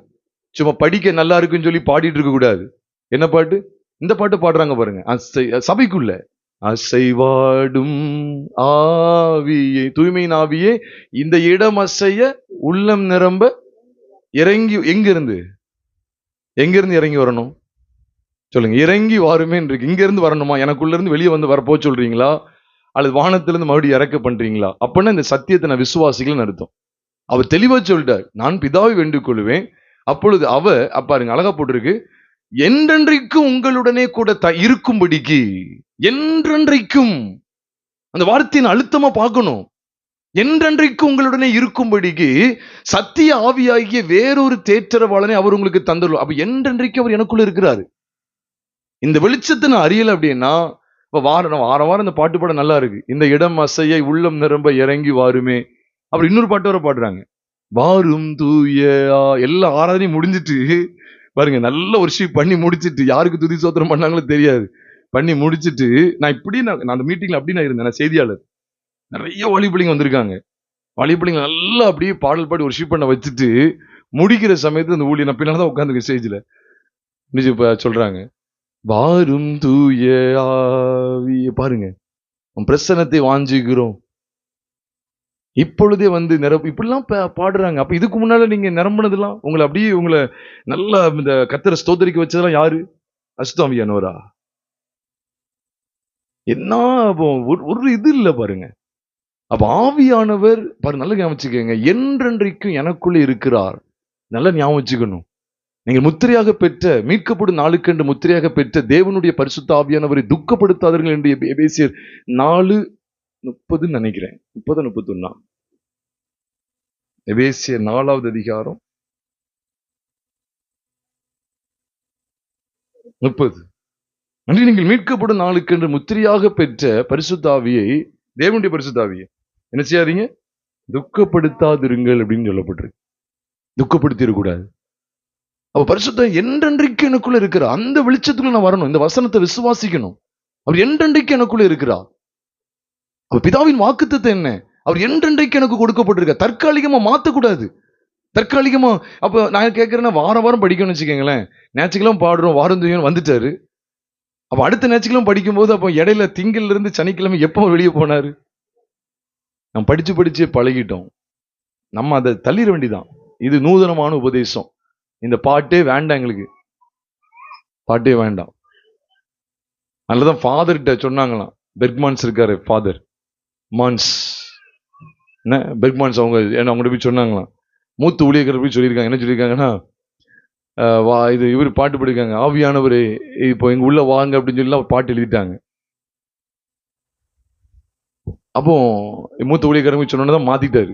ஐயோ, என்னன்னைக்கு தந்தரில் படங்கிறதா, எங்களுக்குள் வாசம் பண்ணும் ஆவியானவரே இந்நாளில் சித்தம் போல் நடத்தி செல்லுமையான்னு சொல்லி அவர் மாத்திக்கிட்டாராம். உண்மையிலே சொல்லுவாங்க, அவர்கிட்ட மூத்த ஊழியக்காரங்க போய் சொல்லியிருக்காங்க, பழைய காலத்து ஊழியர்கள் சொல்லியிருக்காங்க. சொன்னதான் இந்த பாட்டு இப்படி எழுதக்கூடாது, இது வந்து வேதத்துக்கு புறம்பானதுன்னு சொன்னோடனே அப்புறம் தான் மாத்திக்கிட்டாருன்னு சொல்லி சொன்னாங்க. இன்னும் மாற்ற வேண்டியது நிறைய இருக்கு, போகட்டும். ரொம்ப ரொம்ப ஜாக்கிரதையா இருக்க வேண்டியது பிரியமானோம்ல. ஆனா இந்த மாதிரியான காரியங்களுக்கு இடம் கொடுக்காதீங்க. இது ஏன் எதுக்காக தனிப்பட்ட அனுபவமா சொல்லப்பட்டிருக்கு அப்படின்னு சொன்னா, அதையும் நான் சொல்லிடுறேன். தனிப்பட்ட அனுபவமா ஏன் இங்க காண்பிக்கப்பட்டிருக்கு அப்படின்னா, பரிசுத்த ஆவியானவர் என்றென்றைக்கும் கொடுக்கப்படுகிற அந்த வாக்குத்தத்தம் என்பது முதல் முறையா எங்க நிறைவேறுது? இப்ப பரிசுத்த ஆவியானவர் குறித்த வாக்குத்தத்தம் என்ன? இவன் பாருங்களேன், நீங்கள் பரிசுத்த ஆவி உங்களிடத்தில் வரும்போது நீங்கள் பலனடைந்து எருசலேமிலும் யூதேயா முழுவதிலும் சமாரியாவிலும் பூமியின் கடைசி பரியந்தமும் எனக்கு சாட்சிகளா இருப்பீர்கள் என்று சொல்லி அப்போஸ்தலர் 1வது அதிகாரம் எத்தனை வசனத்துல வாசிக்கிறோம்? 8வது வசனத்துல வாசிக்கிறோம். இப்ப நீங்க பாருங்க, பரிசுத்த ஆவியான ஒரு சபைக்கு கொடுக்கப்படுறது எல்லா இடத்திலும் சாட்சிகள் எழும்பணும். பூமியின் கடைசி பரியந்தமும் சாட்சிகள் இருக்கணும். எருசலேம்ல மட்டும் கிடையாது, நல்லா கவனிக்கணும். எருசலேம்ல மட்டும் கிடையாது, பரிசுத்த ஆவியானவர் எங்கெல்லாம் வேணும்? எருசலேம், யூதேயா முழுவதும், சமாரியா, பூமியின் கடைசி பரியந்தம். அப்படின்னா உலகத்துல அத்தனை நாடுகளுக்கும் பரிசுத்த ஆவியானுடைய செயல்பாடு வேணுமா வேண்டாமா? வேணும். இதுதான் ஆண்டு என்ன செய்யறாருன்னா, முதல் துவக்கமா யாருக்குள்ள கொண்டு வர்றாரு அப்படின்னா, யூதர்களுக்கு மட்டும்தான் அவர் பொழிந்தருளப்படுகிறார். நீங்க தாராளமா பார்க்கலாம், அங்கு கூடியிருந்த 120 பேர் யூதர்கள் மாத்திரமே. யூதர்கள் மாத்திரமே. உலகத்தார் அங்க யார், அவங்க உள்ள யாரும் வரல, மற்ற ஜனங்களும் ரசிக்கப்பட்டு உள்ள வரல. யூதர்கள் மட்டும்தான், அவர்கள் மட்டும்தான் அந்த பரிசுத்த ஆவியை பெற்றுக்கொண்டாங்க. முதல் முறை அங்கதான் புதிய ஏற்பாட்டுக்கால சபையை உருவாகுது. என்றால் எருசலேமிலிருந்து வேதமும் சீயோனிலிருந்து கர்த்தருடைய வசனமும் புறப்படும் சொல்லி ஏசாயா 2 அதிகாரத்துல இருக்கு. நம்ம இப்ப அங்க போக வேண்டாம். ஏசாயா 2 தெளிவா சொல்லப்பட்டிருக்கு. ஏன்னா அது நிறைவேறணும். அதனாலதான் இயேசுவானவரே சொல்லிட்டார். நம்ம எல்லாருக்கும் தெரியும், குறிச்சு வச்சுக்கலாம். இப்ப எடுக்க முடிய நேரம் இல்ல. லூக்கா 24வது அதிகாரம் 47ஆம் வசனத்துல, லூக்கா 24:47 சொல்றார், அன்றியும் மனம் திரும்புதலும் பாவ மன்னிப்பும் எருசலேம் தொடங்கி சகல தேசத்தாருக்கும் அவருடைய நாமத்தினாலே பிரசங்கிக்கப்பட வேண்டியது அப்படின்னு சொல்லி சொல்லப்பட்டிருக்கு. அப்ப எங்க தொடங்கி சகல தேசத்தாருக்குள்ளயும் போக வேண்டியது இருக்கு? எருசலேம் தொடங்கிதான் சகல தேசத்தாருக்கும் போகணும். அப்ப ஆண்டவருடைய நோக்கமே என்னன்னா, எருசலேம்ல தான் முதல்ல பரிசுத்த ஆவியானவர் ஊற்றப்படுறார், உலகம் எங்கும் ஊற்றப்படவில்லை. அதனாலதான் இந்த சம்பவத்தை வச்சு நிறைய பேர் இடறிட்டாங்க. எப்படின்னா, இது தனி அனுபவம், நீங்க காத்திருக்கணும்னு சொல்றாங்க. பிரபலமான ஊழியர்களே சொல்றாங்க அப்படி. நான் அதை வச்சு நானே இடறி இருக்கேன். இதை காத்திருக்கணும்னு சொல்றாங்க. உண்மையா சொல்றேன், வேத வசனத்தின் அடிப்படையில இது வரலாற்று சம்பவமாக மாத்திரம்தான் காண்பிக்கப்பட்டிருக்கு. இப்ப பரிசுத்த ஆவியை பெற்றுக்கொள்வது இது ஒரு உபதேசமா கொண்டு வரல. இப்ப நீங்க பாருங்க, பரிசுத்த ஆவி நீங்க பொழிந்தருளப்படுறத ஆண்டு எதுக்கு அடையாளமா காமிக்கிறார்னா, அவர் யூதர்களுக்கும் தேவன், புறஜாதிக்கும் தேவன். இப்ப யூதர்கள் மேல மட்டும்தான் பொழிந்தருளப்படுறார். அப்போ சீசர்களுக்கு என்ன தெரியும்? சீசர்களே ஆச்சரியப்படுறாங்களே, பேதுருவே ஆச்சரியப்படுறாரு. என்னது, கொர்நேலியு வீட்டுல பரிசுத்த ஆவி இறங்குனதை பார்த்து ஆச்சரியப்பட்டாரா இல்லையா? அப்ப அதுக்கு மேல அவங்க என்ன நினைச்சிட்டு இருக்காங்க? இது யூதர்களுக்கு மட்டும்தான் அவங்க நினைச்சிட்டு இருக்காங்க. உடைக்கிறாரா? சுயத்தை எல்லாத்தையும் உடைக்கிறாரா? அதுவும் இவங்க ஆச்சரியப்படுறாங்க. பிரமித்தாங்கன்னே போட்டிருக்கேன் இல்லையா? அப்போஸ்தலர் 10வது அதிகாரத்துல 10வது அதிகாரம் 46ஆம் வசனம், 44ல இருந்து பார்த்தா 10:44ல இருந்து பார்த்தா, இந்த வார்த்தைகளை பேதுரு பேசிக் கொண்டிருக்கையில் வசனத்தை கேட்டவர்கள் யாவர் மேலும் பரிசுத்த ஆவியானவர் இறங்கினார். அவர்கள் பல பாஷைகளை பேசுகிறதையும் தேவனை புகழ்கிறதையும் பேதுருவோடு கூட வந்திருந்த விருத்தசேதனம் உள்ள விசுவாசிகள் கேட்கும்போது, பரிசுத்த ஆவியின் வரம் புறஜாதிகள் மேலும் பொழிந்தருளப்பட்டதை குறித்து பாத்தீங்களா? அப்படின்னா இவங்களுக்கு என்னதான் தெரியும் அப்படின்னா, பரிசுத்த ஆவியின் பொழிந்தருளப்பட்டது நமக்கு மட்டும்தான் நினைச்சுக்கிட்டு இருந்தாங்க. இதனாலதான் தேவன் எல்லாருடைய சிந்தையுமே தெளிவாக்குறாரு. ஏன்னா பேதுரு பரிசுத்த ஆவி பெற்ற மனுஷன், ஞானஸ்தானம் பெற்று பரிசுத்த ஆவி பெற்ற மனுஷனா இருந்தாலுமே அவருக்குள்ளேயும் ஜாதி உணர்வு இருந்துச்சு. தெரியுமா உங்களுக்கு? விருத்தசேதனம் உள்ளவங்கள்ட்ட மட்டும்தான் உட்காந்து சாப்பிடுவாரு. அவங்கள பார்த்தா அருவருப்புன்னு சொன்னாரு. அதனாலதான் அவரு கொர்நேலியு வீட்டுக்கு பேச ஆரம்பிக்கிறோம்ல, கர்த்தருடைய வார்த்தை சொல்றதுக்கு மேல சொல்லுவாரு, அதாவது யூதர்களுக்கு அந்நியனுடைய போக்குவரவாய் இருந்து அவனுடைய களவாய் இருப்பது யூதனானவனுக்கு விளக்கப்பட்டிருக்கிறது என்று அறிந்திருக்கிறீர்களே, எந்த மனுஷனையும் தீட்டு உள்ளவன் என்று எண்ணாதபடிக்கு எனக்கு தேவன் காண்பித்திருக்கிறார் அப்படின்னு சொல்லி சொல்றாரு. அப்போஸ்தலர் 10:28 நினைக்கிறேன், 28 இருக்கு. எந்த மனுஷன் தீட்டு உள்ளவன் என்னாதான் சொல்றாரு.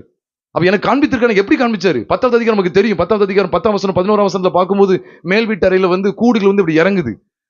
அவனுக்கு தெரியும், 4 கால் உள்ள ஜீவன்கள்லாம் இறங்குது, இது அடிச்சு புசின்னு சொல்றாரு. நான் இது அசுத்தமானது ஒன்று என் வாய்க்குள்ள போனதில்லைன்னு சொல்றாரு. ஆண்டவருடைய சுயத்தை உடைக்கிறாரு இல்லையா? யாரு?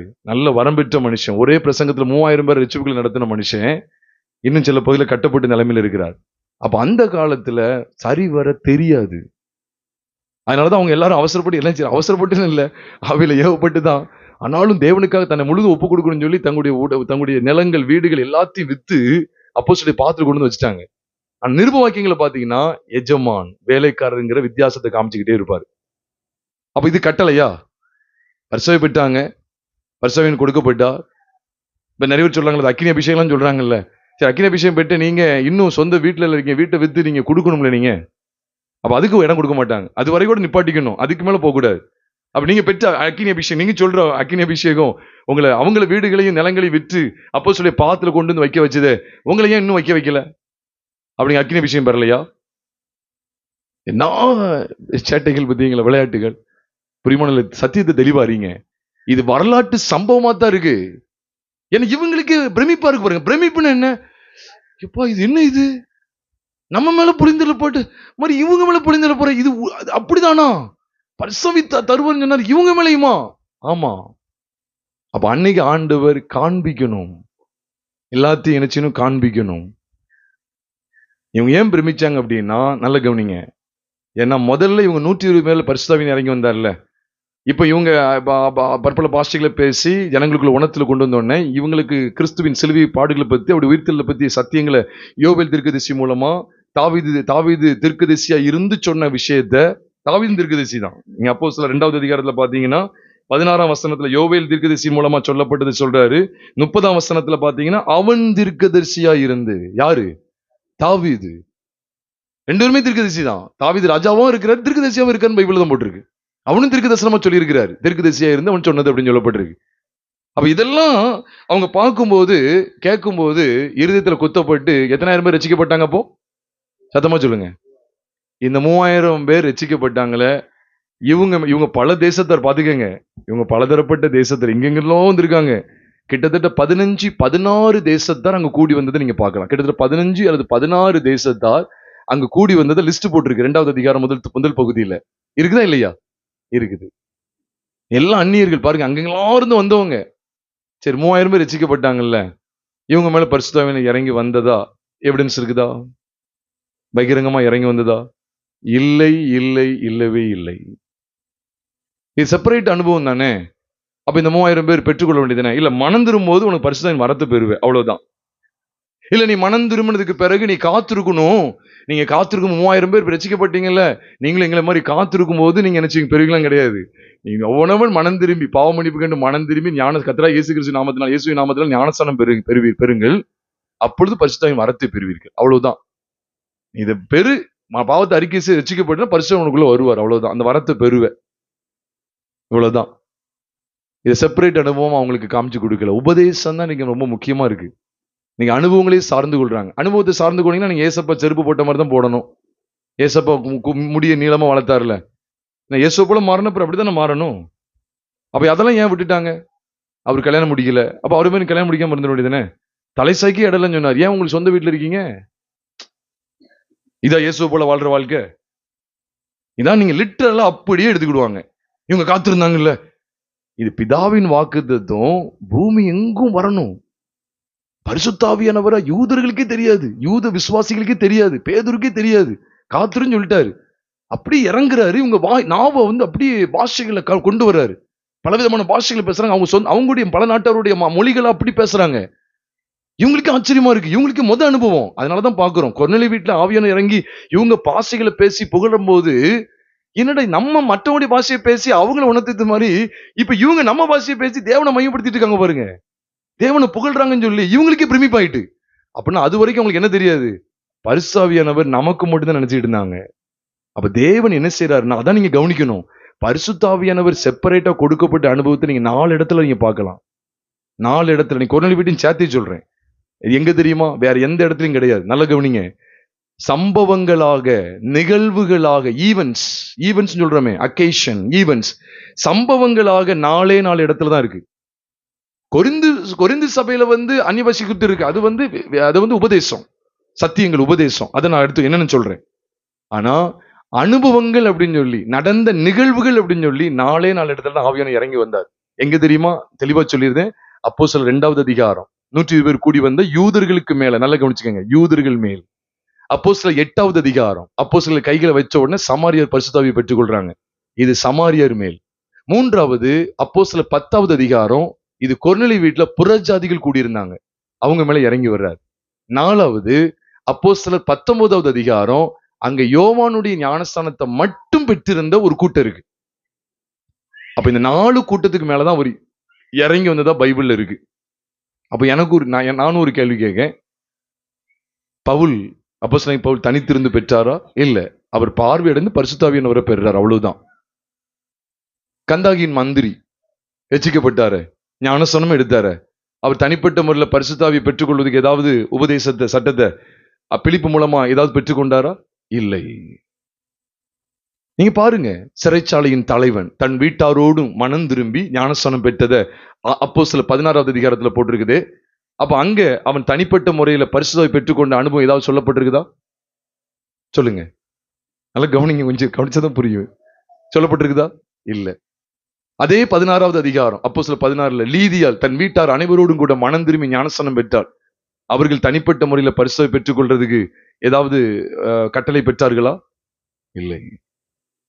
அப்ப நீங்களும் உங்கள் ரட்சிப்பின் சுவிசேஷமாகிய சத்திய வசனத்தை கேட்டு விசுவாசிகள் ஆனபோது வாக்குத்தத்தம் பண்ணப்பட்ட பரிசுத்தாவியில் முத்திரைப்படப்படுது. அப்ப இவங்க ஏன் இவங்க பெற்றுக்கொண்டாங்க, தனித்து பெற்றுக்கொண்டாங்கன்னா, பிறகு இவங்க கர்த்தரை அறிந்ததுக்கு பிறகு அவங்களுக்கு ஒண்ணுமே தெரியாது.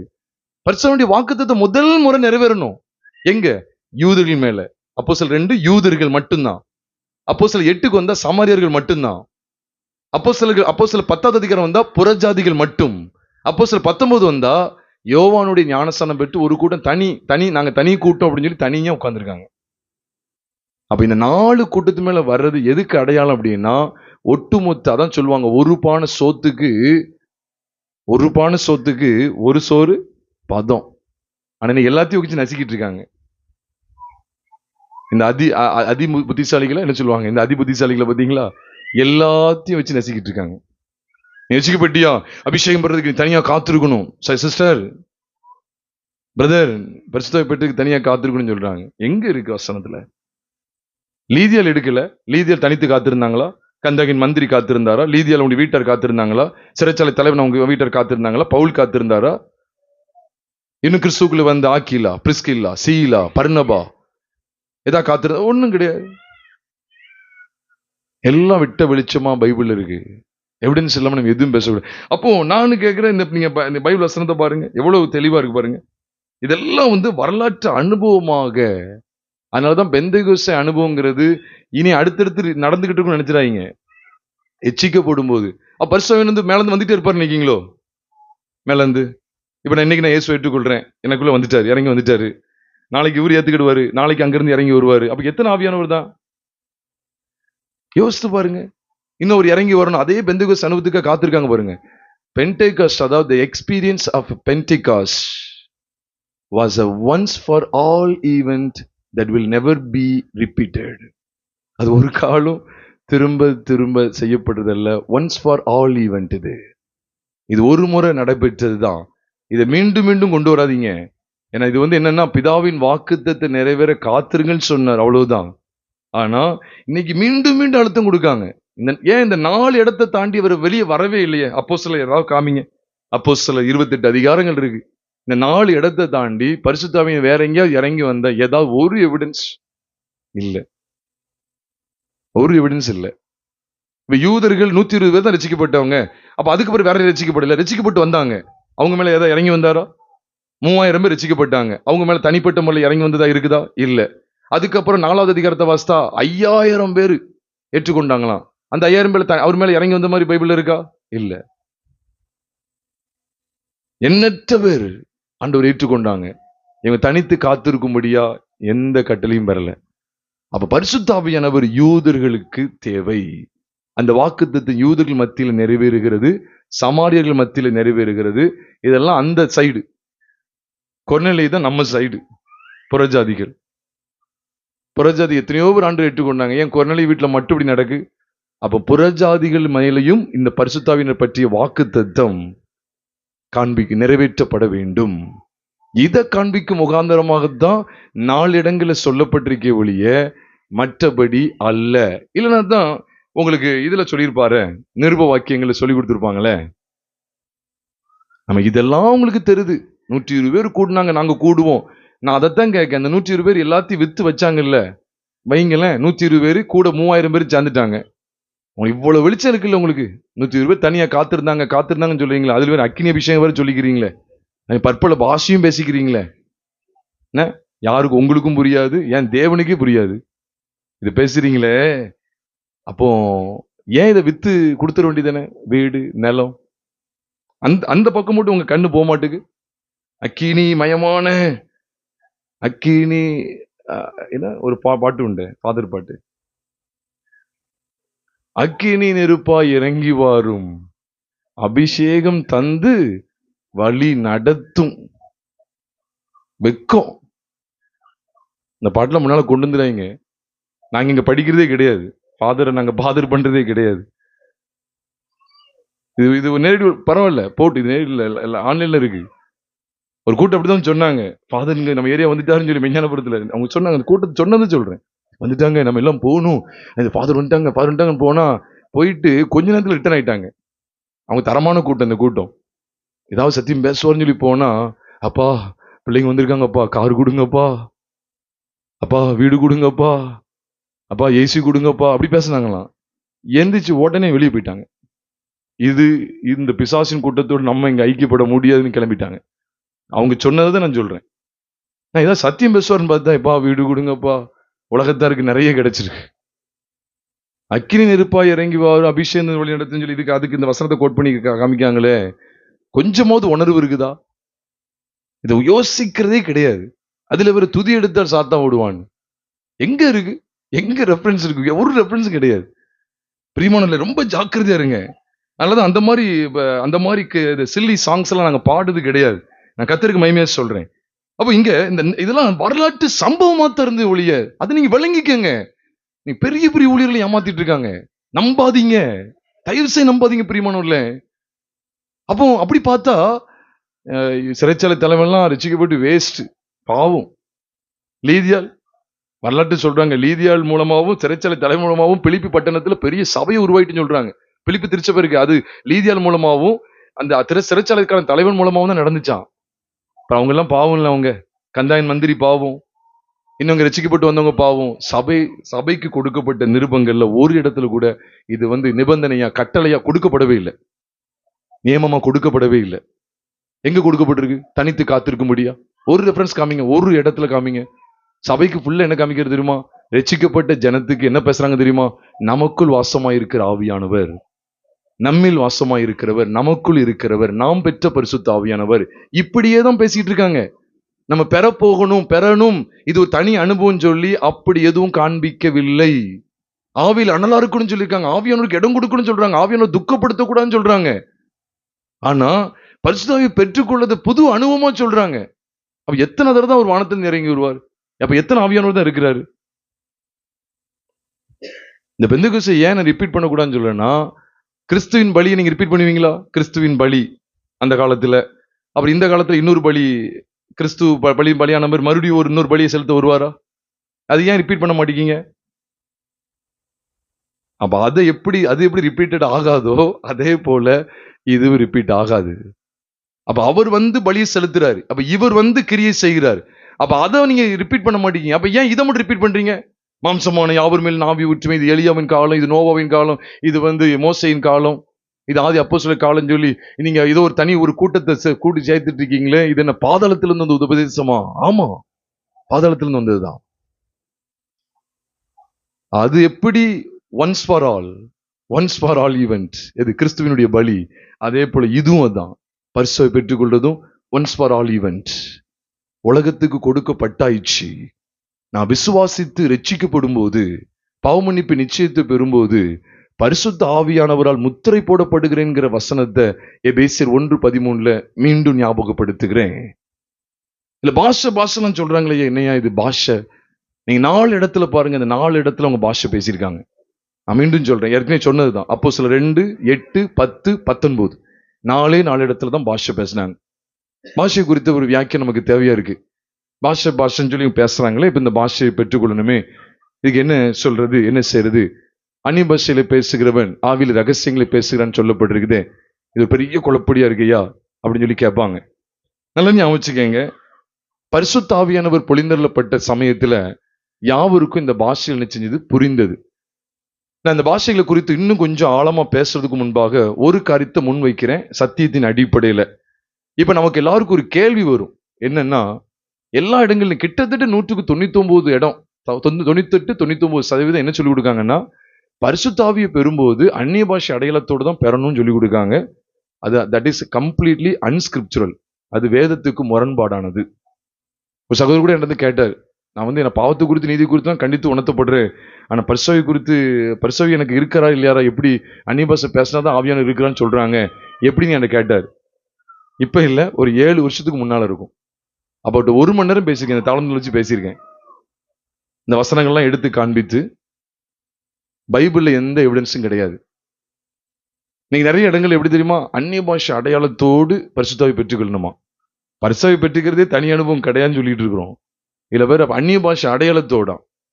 சரி, கொரிந்தியர் 1 கொரிந்தியர் 12வது அதிகாரம் 30-31 ஒருவர் வாசிக்க கேட்கலாம்.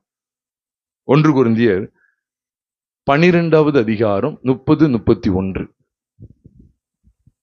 எல்லாரும் குணமாக்கும் வரங்களுடையவர்களா? எல்லாரும் அந்நிய பாஷைகளை பேசுகிறவர்களா? பாருங்க, பேசுகிறார்களா? 29ல இருந்து வாசிக்கலாம். எல்லாரும் அப்போஸ்தலர்களா? பாருங்க, என்ன கேட்கறது தெரியுதா? அப்போ கொரிந்தி சபை பரிசுவை பெற்ற சபை தானே இல்லையா? சொல்லுங்க. பரிசுவை பெற்றது மட்டும் இல்ல, ஆவிக்குரிய வரங்கள் அங்க இருந்துச்சு.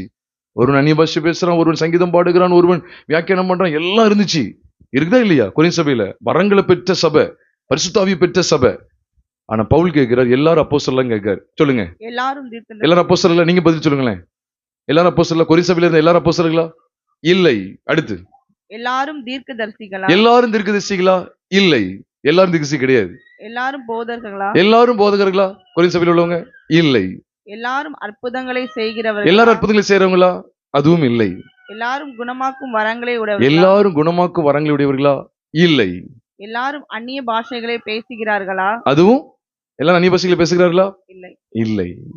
பரிசுத்தாவியை பெற்றிருந்தும் அந்நிய பாஷைகளை பேசாத கூட்டத்தார் கொரிந்து சபையில் இருந்தார்கள்.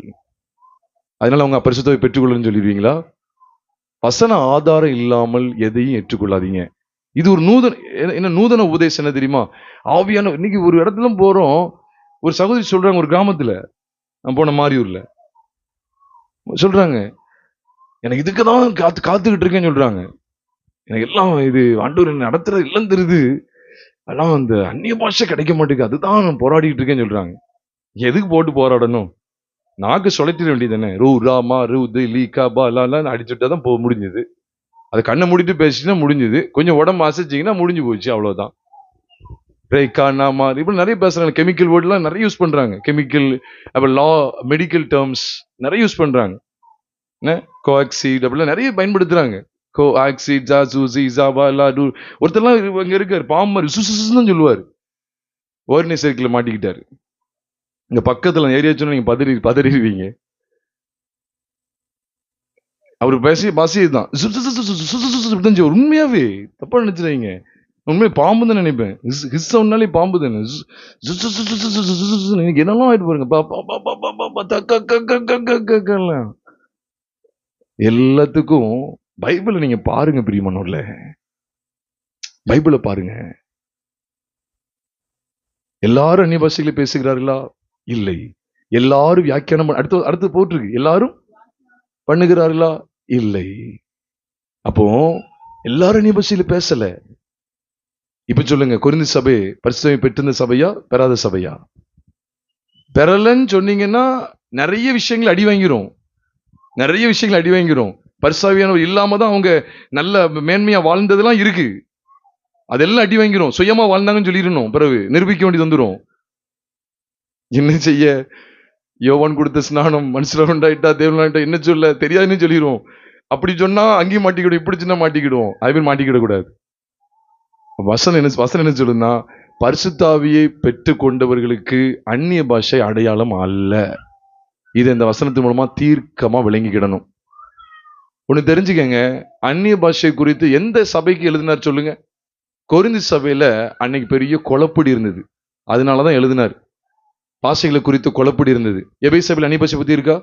கலாத்திய சபையில, தெசலோனிக்கே சபையில, தீமோத்திக்கு எழுதும்போது, பிலமோனுக்கு எழுதும்போது, யூதா, வேற எந்த நிருபத்திலும், ரோமர்ல எந்த நிருபத்திலும் அந்நிய பாஷை குறித்து ஒரு எவிடன்ஸ் கூட சொல்லப்படல.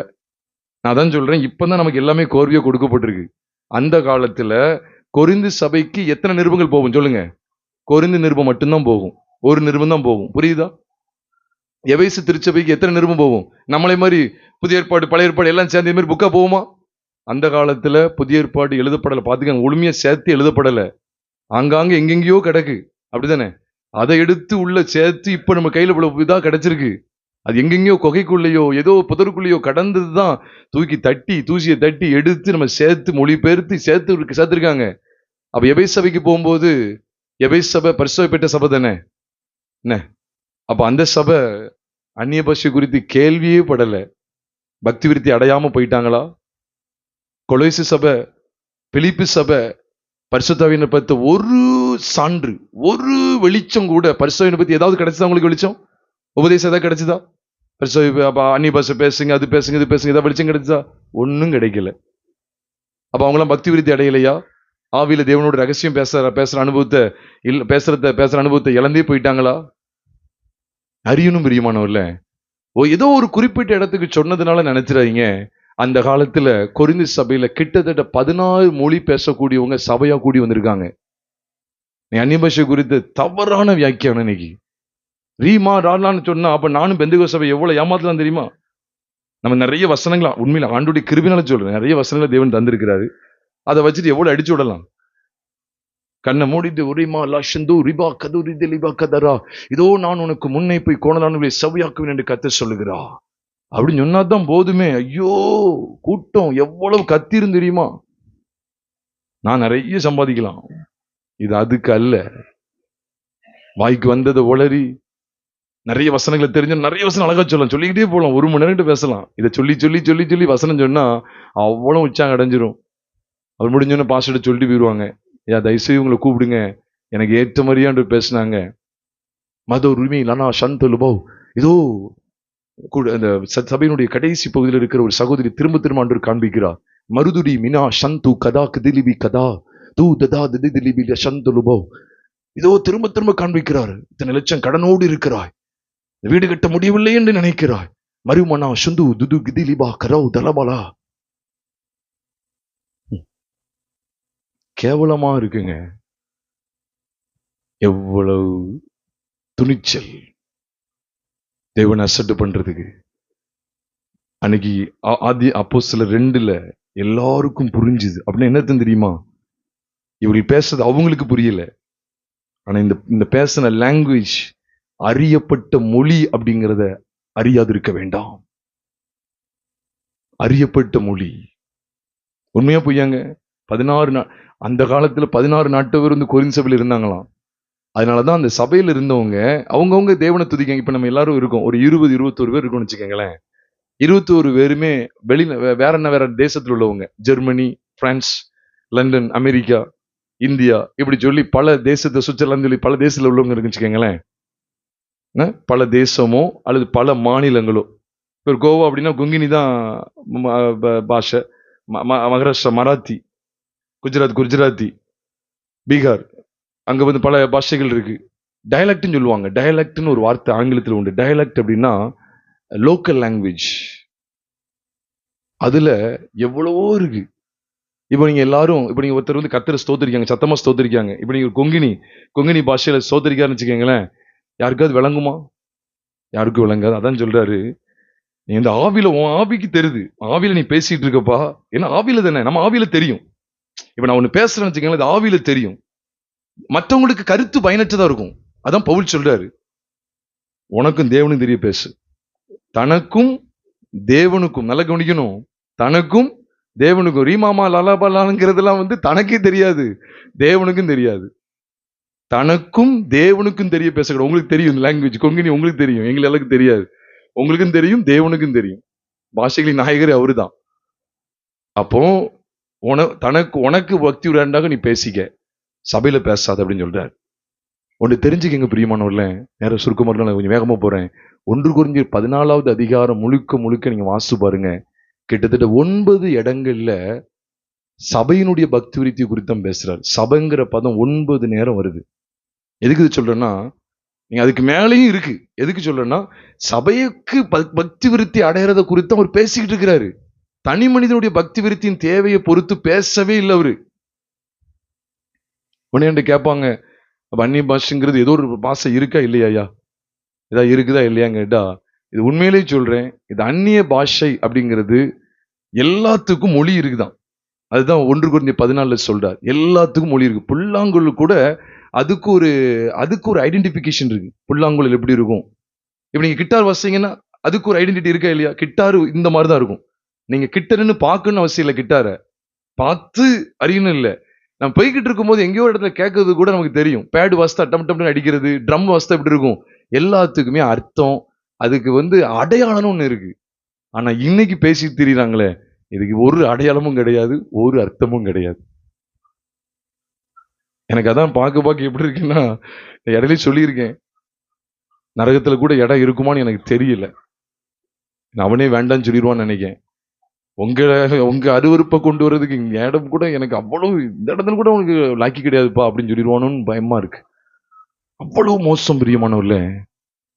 நீங்க அப்போ 1 கொரிந்தியர் 14 எதுக்கு அதிக முக்கியத்துவம் கொடுக்கிறாருன்னா, தனிப்பட்ட மனுஷன் இல்ல, சபையினுடைய பக்தி விருத்தியை தான் முக்கியப்படுத்துறாரு. அதான் கிட்டத்தட்ட 9 இடங்கள்ல 9 நேரம் சபைன்னு வருது. சபையினுடைய பக்தி விருத்தியை தான் முக்கியப்படுத்துறாரு.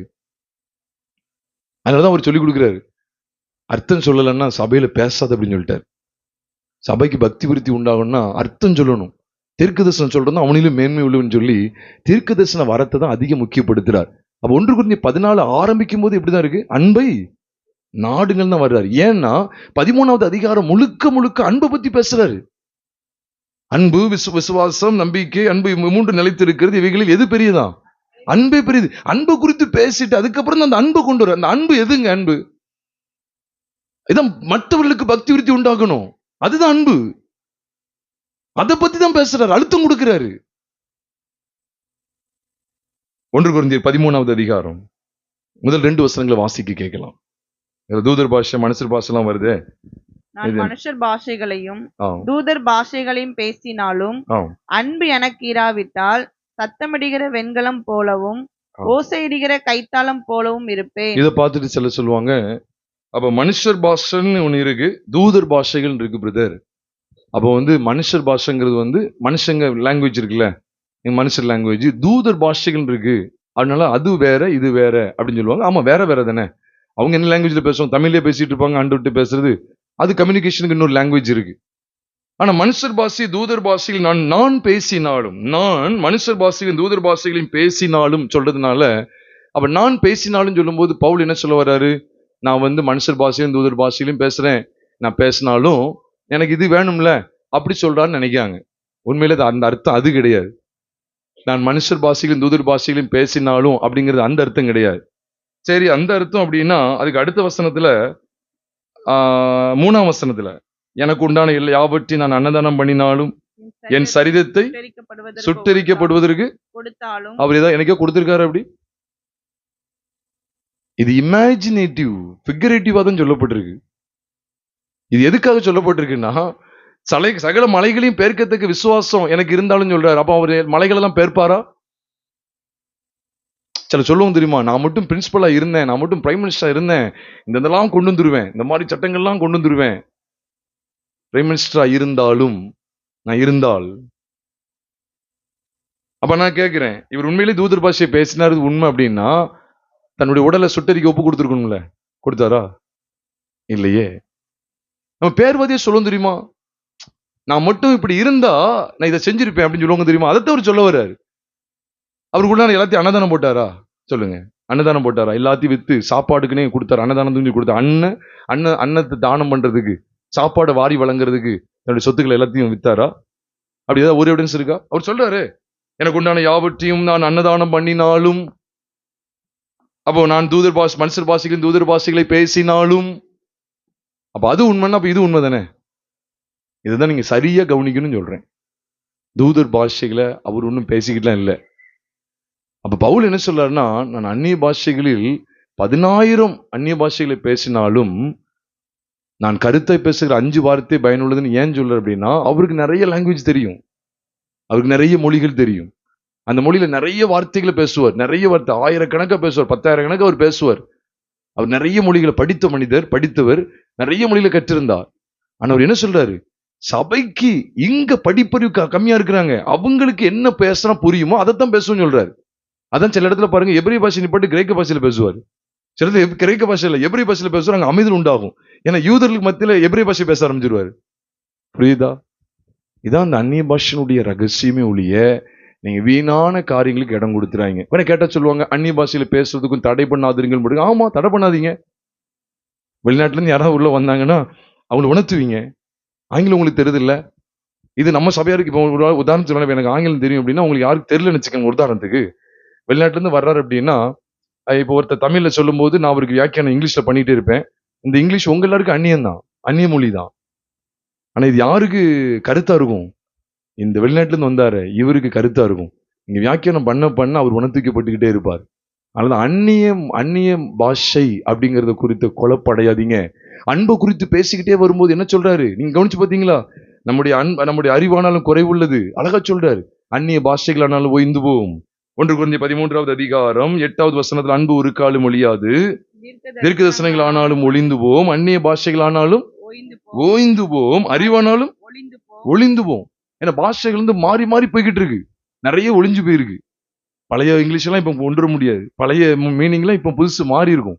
அதெல்லாம் என்ன செய்யுது? ஓய்ந்து போயிருது. பழைய வார்த்தை அதெல்லாம் இப்ப லாங்குவேஜ்ல மாறிக்கிட்டே இருக்கு, அது ஓய்ந்து போயிருது.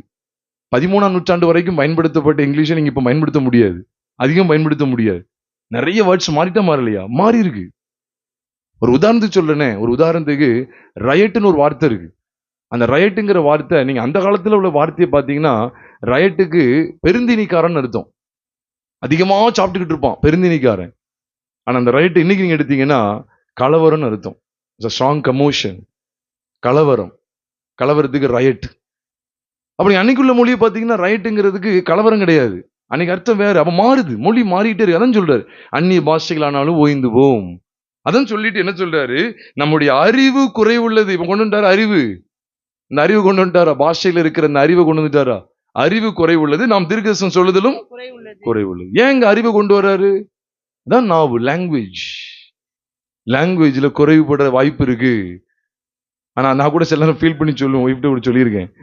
ஏன்னா நான் இது ஸ்கூல்ல எடுக்கும்போது, பாடம் எடுக்கும்போது ஃப்ளூயன்சி இருந்த இந்த ஃப்ளூயன்சி வந்து இப்ப இல்லாம போயிட்டே அப்படின்னு சொல்லியிருக்கேன். டச் இல்லைன்னா என்ன செஞ்சிடும்? அறிவு குறைவுள்ளதாக. பயங்கர ஸ்பீடா எடுப்பேன், ரொம்ப வேகமா கோர்வையா பேசிக்கிட்டே இருப்பேன்.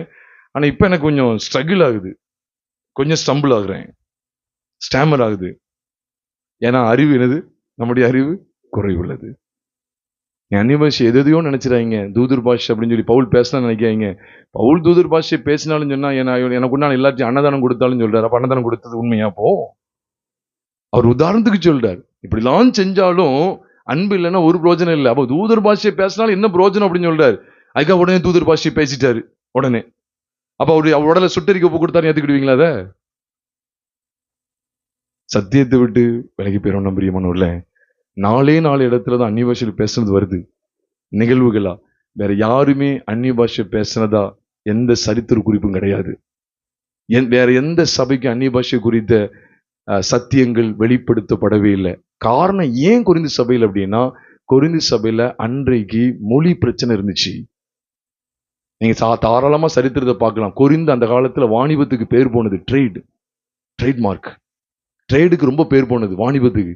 பல தேசத்தாரும் வந்து நினைச்சவங்கன்னா அங்க வேலை செய்ய வந்திருக்காங்க. அன்றைக்கு இந்த மொழி பிரச்சனை இருந்ததுனாலதான் இந்த குழப்பம் வரவே கூடாது. பந்திக்கு கூட முந்திடுவாங்க சாப்பிடுறது மாதிரி. பந்திக்கு படைக்கு பிந்து பந்திக்கு முந்தின உடனே கத்துடைய பந்தி அலசத்தை பண்ணாதான் 11ஆம் அதிகாரத்துல கொடுக்குறாரு. நீ வீடு, அவங்களுக்கு சாப்பிடுறதுக்கு வீடு இல்லையா கேட்கலையா? அவங்கவுங்க புசிக்கிறதுக்கும் குடிக்கிறதுக்கும் வீடுகள் இல்லையா?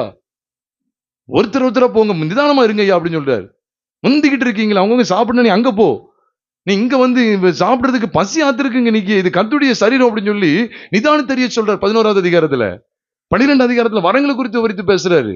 குழப்படி இருந்துச்சு. எங்களை எவன் பெரியவன் சொல்லி மாம்சத்தில் அவங்க இருந்தாங்க. நான் அவனை சேர்ந்தவன், இவனை சேர்ந்தவன், கேபாவை சேர்ந்தவன், பவுலை சேர்ந்தவன், இப்படி குளறுபடி இருந்துச்சு.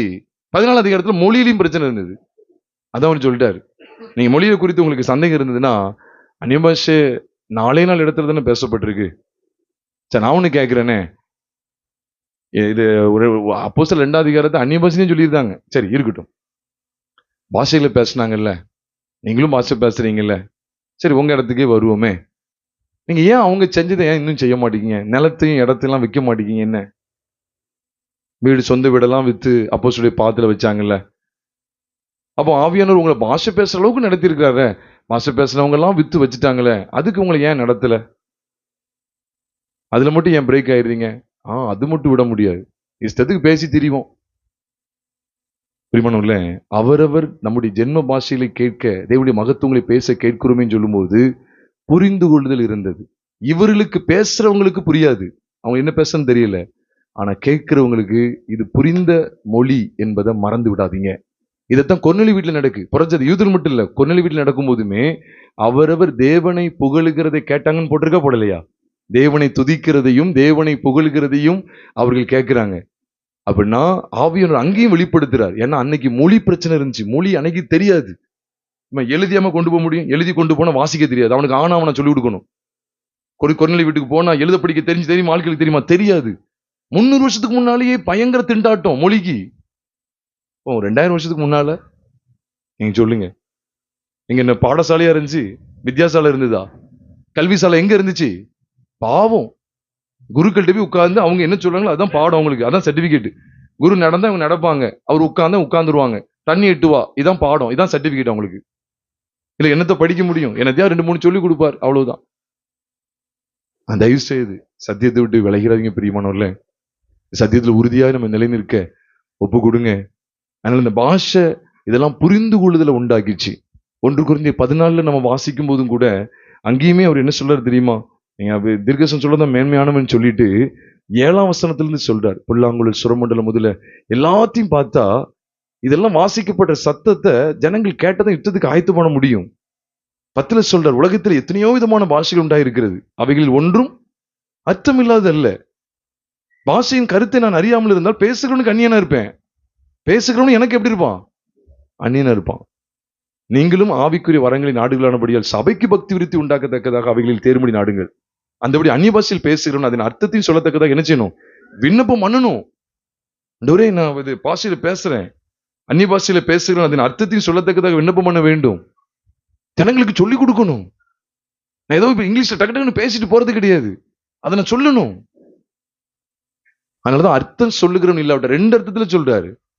உனக்கு தான் அந்த அர்த்தத்தை சொல்லணும், இல்லைன்னா மற்றவன் அர்த்தத்தை சொல்லணும், இல்லைன்னா அவன் பேச வேண்டாம். 28ஆம் வசனத்தை சொல்லிட்டாரு, அர்த்தம் சொல்லுகிறவன் இல்லாவிட்டால் அவன் சபையிலே பேசாமல் தனக்கும் தேவனுக்கும் தெரிய பேச கடவன். புல்லாங்குழல், நாகசுரம், எக்காலம், இது எல்லாத்துக்கும் வித்தியாசம் இருக்கா இல்லையா? பேசுறதுக்கு வித்தியாசம் இருக்கா இல்லையா? அது வாசிக்கப்படும்போது வித்தியாசம் இருக்கா இல்லையா? கீபோர்டும் கிட்டாரும் ஒண்ணு போலதான் இருக்குமா? இல்ல. பேடும் கீபோர்டும் இல்ல, அது வேற இது வேற. சத்தத்துல வித்தியாசம் இருக்கு. ஆனா இன்னைக்கு ஒரே தானே வருதுன்னா, பா பா பானா பா பா பா பா பா ரா பா பா பா பா பா பா கா கா கா கா கா. ஒருத்தர் அடபடா கடபடா அடபடா. உண்மையில இங்க நீங்க பார்த்து சிரிச்சிருவீங்க. ஒரு வீடியோலாம் பார்த்து நாங்க இதாயிட்டோம். உண்மையில இப்படியே அடபடா கடபடா கடபடா டடபடா தடபடா கடபடா கடபடா கடபடான்னு உண்மையாவே தேவசமத்துல ஏன் போய் சொல்லணும்? நானு அடபடா கடபுடா கடபுடா தடபுடா, இதுதான். இதையும் திருப்ப திருப்ப திருப்ப சொல்லிக்கிட்டே இருக்காங்க. அடபடா கடபுடா. இது என்ன? இது எங்கயா படிச்சீங்க நீங்க?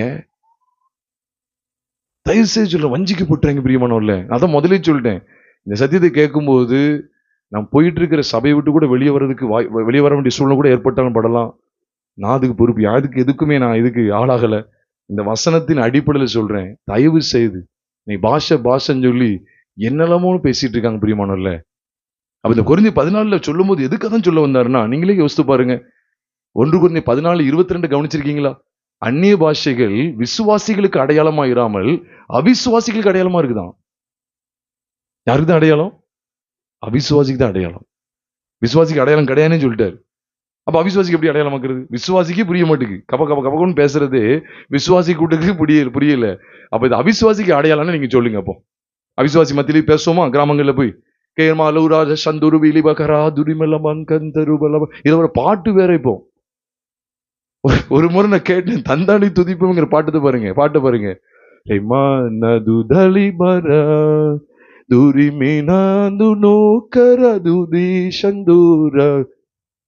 தந்தானி துதிப்பும் பாட்டு பாடுங்க. இப்படி எவ்வளவு கேவலப்படுத்தி அவிசுவாசிகள் அடையாளம் போய் பேசுங்க. கிராமங்களுக்கு பேசுங்க. அடையாளம் சொல்லிட்டார்ல, போய் பேசுங்க. அது எதுக்கு சொல்றாரு தெரியுமா? அவிசுவாசி. யார் அவிசுவாசி? அன்னைக்கு அந்நிய மொழியை பேசுறவன் வெளியே இருக்கான், அவன் எல்லாரும் உள்ள கொண்டு வரணும். அதுக்குதான் அவர் சொல்லும் போது 22ஆம் வசனத்தை நீங்க பாக்கீங்க, 21 பாத்தீங்கன்னா உங்களுக்கு புரியும். 20 இருந்தே பாருங்க. சகோதரரே, நீங்க புத்தியிலே குழந்தைகளாயிராதீங்கள். குழந்தை தான் பேசும். குழந்தை எப்படி பேசும் பாத்தீங்களா? அப்பாவை தண்ணி தண்ணியை கூட ஒழுங்கா சொல்ல தெரியாது. நீங்க எல்லாத்தையும் சேர்த்து பாருங்க. ஓ, இது அவங்க தானா இவங்க அப்படின்னு தெரிஞ்சிடும். குழந்தைகள் தானா அப்படின்னு. Babbling dabbling and babbling gibberish. சின்ன பிள்ளைங்க தண்ணியில எப்படி கேட்கும்? அம்மா எனக்கு தண்ணி தாருங்கள் அப்படி கேட்போமா? தண்ணி தாங்க எம்மா எம்மா எம்மான்னு சொல்லி கிண்டலி சொல்ல நினைக்காங்க. பிரியமானவர்களே, எவ்வளவு சீரழிக்காங்க பாத்தீங்களா? ஒரு எவிடன்ஸ் கிடையாது, நிருபங்கள்ல இதை பேச சொல்லி எங்கேயும் கிடையாது. நீங்க சொல்றாரு பாருங்க, நீங்க புத்தியில குழந்தைகளா இராதீங்க, துர்க்குணத்தில குழந்தைகளா இருந்துருங்க, புத்தியில தேர்ந்தவர்களுமாய் இருங்கள். மறு பாஷைக்காரராலும் மறு உதடுகளாலும் இந்த ஜனங்களிடத்தில் பேசுவேன், ஆகிலும் அவள் எனக்கு செவி கொடுப்பதில்லை என்று கர்த்தர் சொல்லுகிறார் என்று வேதத்தில் எழுதியிருக்கிறதே. அப்படி இருக்க, இது எதுக்கு எங்க சொல்லியிருக்கு? வேதத்தில் எழுதியிருக்கு, நான் அதை ஷார்ட்டா சொல்லியிருந்தேன். அங்க ஏசாயா 28:11 எழுதியிருக்கு. பரியாச உதடுகளாலும் அந்நிய பாஷையினாலும் இந்த ஜனத்தோட பேசுவார். எதுக்காக சொல்லப்பட்டு தெரியுமா? வேற ஒண்ணும் இல்லை. அந்த ஜனம் யாரு? இஸ்ரவேல் ஜனம், யூதா ஜனத்தை குறித்து ஆண்டவர் பேசுறாரு. நான் இதெல்லாம் இப்ப விவரித்து சொல்ல முடியாது, ஷார்ட்டா சொல்றேன். ஏசாயா மூலமா ஆண்டவர் பேசின அந்த வார்த்தை எதுக்காக அப்படின்னா, ஏசாயா 28:11 சொல்லப்பட்டது எதுக்காக அப்படின்னா, அந்நிய பாஷையினாலும் ஜனத்தோட பேசுன்னு சொன்னது எதுக்காக அப்படின்னா, யூத ஜனங்கள் தேவனை விட்டுட்டு போயிட்டாங்க. தேவனை விட்டு சோரம் போயிட்டாங்க. சோரம் போயிட்டாங்கன்னா விசுவாசத்துல இருந்து அவிசுவாசத்துக்குள்ள போயாச்சு. இப்ப இந்த ஜனங்களை மறுபடியும் கொண்டு வரணும், இந்த ஜனங்களை உணர்த்து வைக்கணும். அப்ப அசிரியன் நினைச்சுவான் தெரியுமா? எபிரேய பாஷையை பேசுவான் தெரியுமா உங்களுக்கு? ரப்சாக்கை கொண்டு பேசுவாரு மாட்டாரா? நீங்க அதுக்கப்புறம் ஏசியாவையும் வாசித்து பாருங்க. ரப்சாக்கு மூலமா அவன் எபிரேய பாஷையை பேசுவான். ஏன்னா எல்லாருக்கும் தெரியாதுன்னு பார்த்தா இவனுக்கு எல்லாருக்கும் தெரியப்படுத்துற மாதிரி உணர்த்து வைப்பான், அடி கொடுப்பாரு அவனுக்கு. அப்போ அந்நிய பாஷையாலும் பரியாச உதடுகளாலும் இந்த ஜனத்தோட பேசுவேன், யூத ஜனத்தோட பேசுவேன். தூரமா போயிட்ட, சோரம் போயிட்ட, உன்கிட்ட நான் பேச வைப்பேன். அப்ப அப்படி இருக்க அந்நிய பாஷைகள் விசுவாசிகளுக்கு அடையாளமாயிராமல், புரியுதா? தேவனை பற்றி கொண்டிருக்கிறவர்களுக்கு அடையாளமாயிராமல், தேவனை சார்ந்திருக்கிறவர்களாகிய விசுவாசிகளுக்கு அடையாளமாயிராமல், இயேசு கிறிஸ்துவின் இரத்தத்தினால கழுவப்பட்டு மீட்கப்பட்ட அந்த நிலைமையில நிலை கொண்டிருக்கிறவர்களுக்கு அடையாளமாயிராமல் அவிசுவாசிகளுக்கு அடையாளமா இருக்கிறது. தெளிவா இருக்கு. போய் பேசுங்க பாப்போம் புறஜாதிகள்கிட்ட. அன்னைக்கு மொழியே கிடையாது, அவ்வளவும் பேசதான் தெரியும், எழுத்து வடிவில் இல்லவே இல்லை. அப்ப இந்த வாயில அவர் வார்த்தையை அருளாவிட்டால், பேப்பர்ல அருள்றதுதான் இப்ப வந்துட்டு, வாயில அருள வேண்டியது இருக்கு. இப்ப பேப்பர் எழுத்துல கொஞ்சமா படிச்சுட்டு இருக்காங்க. இன்னும் நிறைய கிராமங்கள்ல என்ன தெரியாது, படிப்பறிவு சுத்தமா கிடையாது. ஆனாலும் வாசிக்க தெரியாது. சில இடத்துல பாருங்க, சில வயசானவங்க நம்மகிட்ட கூட கேட்பாங்க, ஐயா அந்த பஸ்ல என்ன பேர் போட்டிருக்கீங்க அப்படின்னு கேட்பாங்க. அவங்க வாசிக்க தெரியுமா? தெரியாது. இன்னைக்கு அந்த நிலைமைனா 2000 வருஷம் எப்படி இருக்கும் பாருங்க. அப்ப அன்னைக்கு ஆவியானவர் உங்க நாவல இருந்து ஜனங்கள்கிட்ட பேச, அதன் மூலமா செய்தி கிறிஸ்துவின் சுவிசேஷம் கடந்து போகணுங்கிற அந்த நோக்கத்திற்காக தான் ஜனங்களுடைய வாயில இந்த அந்நிய மொழிகளை அவனுக்கு கொடுத்து பயன்படுத்தினா. அதனாலதான் இதுக்கு ஒவ்வொன்றுக்கும் அர்த்தம் இருக்குன்னு போட்டிருக்கு. அப்போ அந்நிய பாஷையில் விசுவாசிகள் அடையாளமா இல்லை. ஏன் சபையில பேசுறோம்? விசுவாசிகள் அடையாளம் இல்லைன்னு சொல்லிட்டார்ல, அது அவிசுவாசிகள் அடையாளமா இருக்குன்னு இருக்குல்ல. சபை கூடி வருதல் யாரு கூடி வர்றா? விசுவாசிகள் கூடி வர்றாங்க. அப்ப யாருக்கு அடையாளமா பேசிட்டு இருக்கீங்க? நீங்க இப்படிலாம் கேள்வி கேட்டீங்கன்னா தெளிவடைஞ்சிருவீங்க. இதை ஏற்றுக்கிடலைன்னா அது உங்க விருப்பம். நம்ம சொல்ல வேண்டியது சொல்லியாச்சு, சத்தியத்தின் அடிப்படையில் சொல்லியாச்சு. அப்ப இந்த அந்நிய பாஷை தான் மெயின். அப்படின்னா அந்நிய பாஷை ஆனாலும் ஓய்ந்து போன்னு ஏன் சொல்லணும்? இந்த அன்பை குறித்து ஏன் இங்க முக்கியப்படுத்தி பேசணும்? ஏன் மற்ற சபைக்கு ஏன் அந்நிய பாஷை குறித்து ஒரு துளி அளவு கூட எழுதல? ஒரு பாயிண்ட் ஆகுது, ஒரு துளி அளவு கூட ஏன் எழுதல? ஏன்னா நம்ம யோசிக்கணும் பிரியமானவர்களே. அப்போ எனக்கு மொழி தெரிஞ்சு நான் இப்போ இவ்வளவு நேரம் 1 மணி நேரம் பேசுறேன்னு வச்சுக்கோங்களேன். நான் எனக்கு இங்கிலீஷ்ல ஓரளவுக்கு தெரியும், பேசுவேன். நான் இங்கிலீஷ்லேயே பேசினா எத்தனை பேருக்கு புரியும் சொல்லுங்க? இங்கிலீஷ் தெரிஞ்சவங்களுக்கு மட்டும் தான் புரியும். மற்றவங்களுக்குலாம் மற்றவங்களுக்குலாம் அந்த மொழி என்ன மொழி? அந்நிய மொழி. பக்கத்துல இருந்து ஒருத்தர் டிரான்ஸ்லேட் ஆகுதா, இன்டர்பிரட்டர் பண்ணணும். இன்டர்பிரட் பண்ணா, மொழி பெயர்த்தா தாராளமா பேசலாம். இது எல்லாருக்கும் புரிய ஆரம்பிச்சிடும். இங்கிலீஷ் தெரிஞ்சவங்களுக்கும் புரியும், இங்கிலீஷ் தெரியாதவங்களுக்கும் புரியும். நான் மட்டும் இங்கிலீஷ்ல பேசிட்டு இருந்தா இங்கிலீஷ் தெரியாதவங்களுக்கு நான் அந்நியனா தான் இருப்பேன். அந்நிய மொழி. இதை ஒழுங்கு பண்றது தான் அவர் இதை செய்தாரே ஒழிய மற்றபடி அல்ல அல்ல அல்ல. இதை தயவு செய்து விளங்கிக்கங்க. ஏன்னா அந்த அந்நிய பாஷை முதலே கவனித்தோம். பரிசுத்தவை பெற்றதுக்கு அந்நிய பாஷை மாத்திரம் அடையாளம் கிடையாது. அந்நிய பாஷை கட்டாயம் பெற்றிருந்தா தான் பரிசுத்தவை பெற்றதுக்கு அடையாளங்கிறது கிடையவே கிடையாதுங்கிறத வேதத்தின் மூலம் பார்த்தோம்.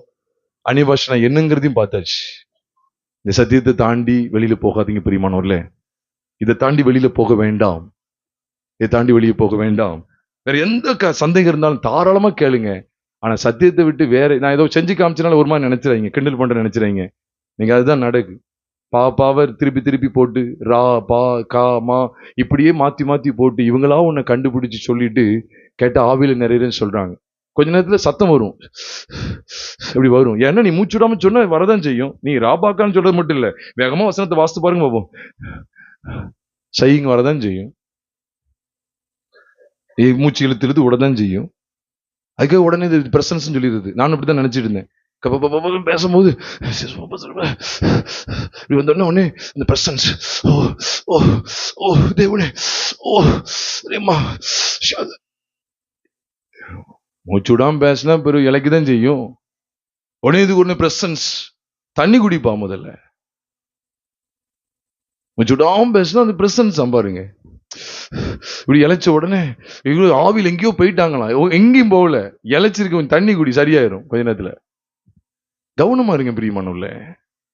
எவ்வளவு ஏமாற்றுத்தனம். இன்னும் ஓடுறாங்க பாருங்க. ஓடி ஓடி ஓடி விழுந்து தங்கள் வாழ்க்கையை நாசப்படுத்துறாங்க. நாலே 4 இடத்தை தவிர வேற யாருமே அந்நிய பாஷை பேசுறது வேற எங்கேயுமே இல்லையே. அப்போஸ்தலர்கள்ல 3000 5000 சபை பெருகிக்கிட்டே இருக்கு. ஒரு கட்டளை கூட நீங்க பேசணும்னு சொல்லி ஒரு கட்டளை இல்லை. ஆவியான ஒரு தனிப்பட்ட முறையில பெறணும்னு சொல்லி ஒரு கட்டளை கிடையாது. அக்கினி அபிஷேகம் ஒண்ணும் கிடையாது. இன்னொன்னு தெரியுமா, ஒரு தனி மனுஷன் கூட அந்நிய பாஷை பேசுறது எங்கேயாவது பாருங்க. 4 எவிடன்ஸ் சொல்றேன்ல, எவிடன்ஸ்ல 120 பேர் இருக்காங்க. தனியா யாராவது பேசிட்டு இருந்தானா, இதுல வேற ஏன்ட்டு ஒரு ஊழியர் வந்து சொல்றாரு, இது நீங்க ஒரு 7 மணி நேரம் தனியா பேசணும், அப்பதான் தேவன் வல்லமையா பயன்படுத்துவார் அப்படின்னு. அதனால 7-8 மணி நேரம் பேசுறேன். நீங்க அட்லீஸ்ட் குறைஞ்ச ஒரு 3 மணி நேரமா ஆவியில பேசணும். இது ராவியும் காவியும் மாத்தி மாத்தி போடணுமா, தா பா அதை வந்து மாத்தி மாத்தி போட சொல்லி ஒரு 3 மணி நேரமா நீங்க பேசுங்க பிரதர் அப்படின்னு சொன்னாங்க. அப்படிதான் தேவன் பயங்கரமா கிரீச்சுவார்.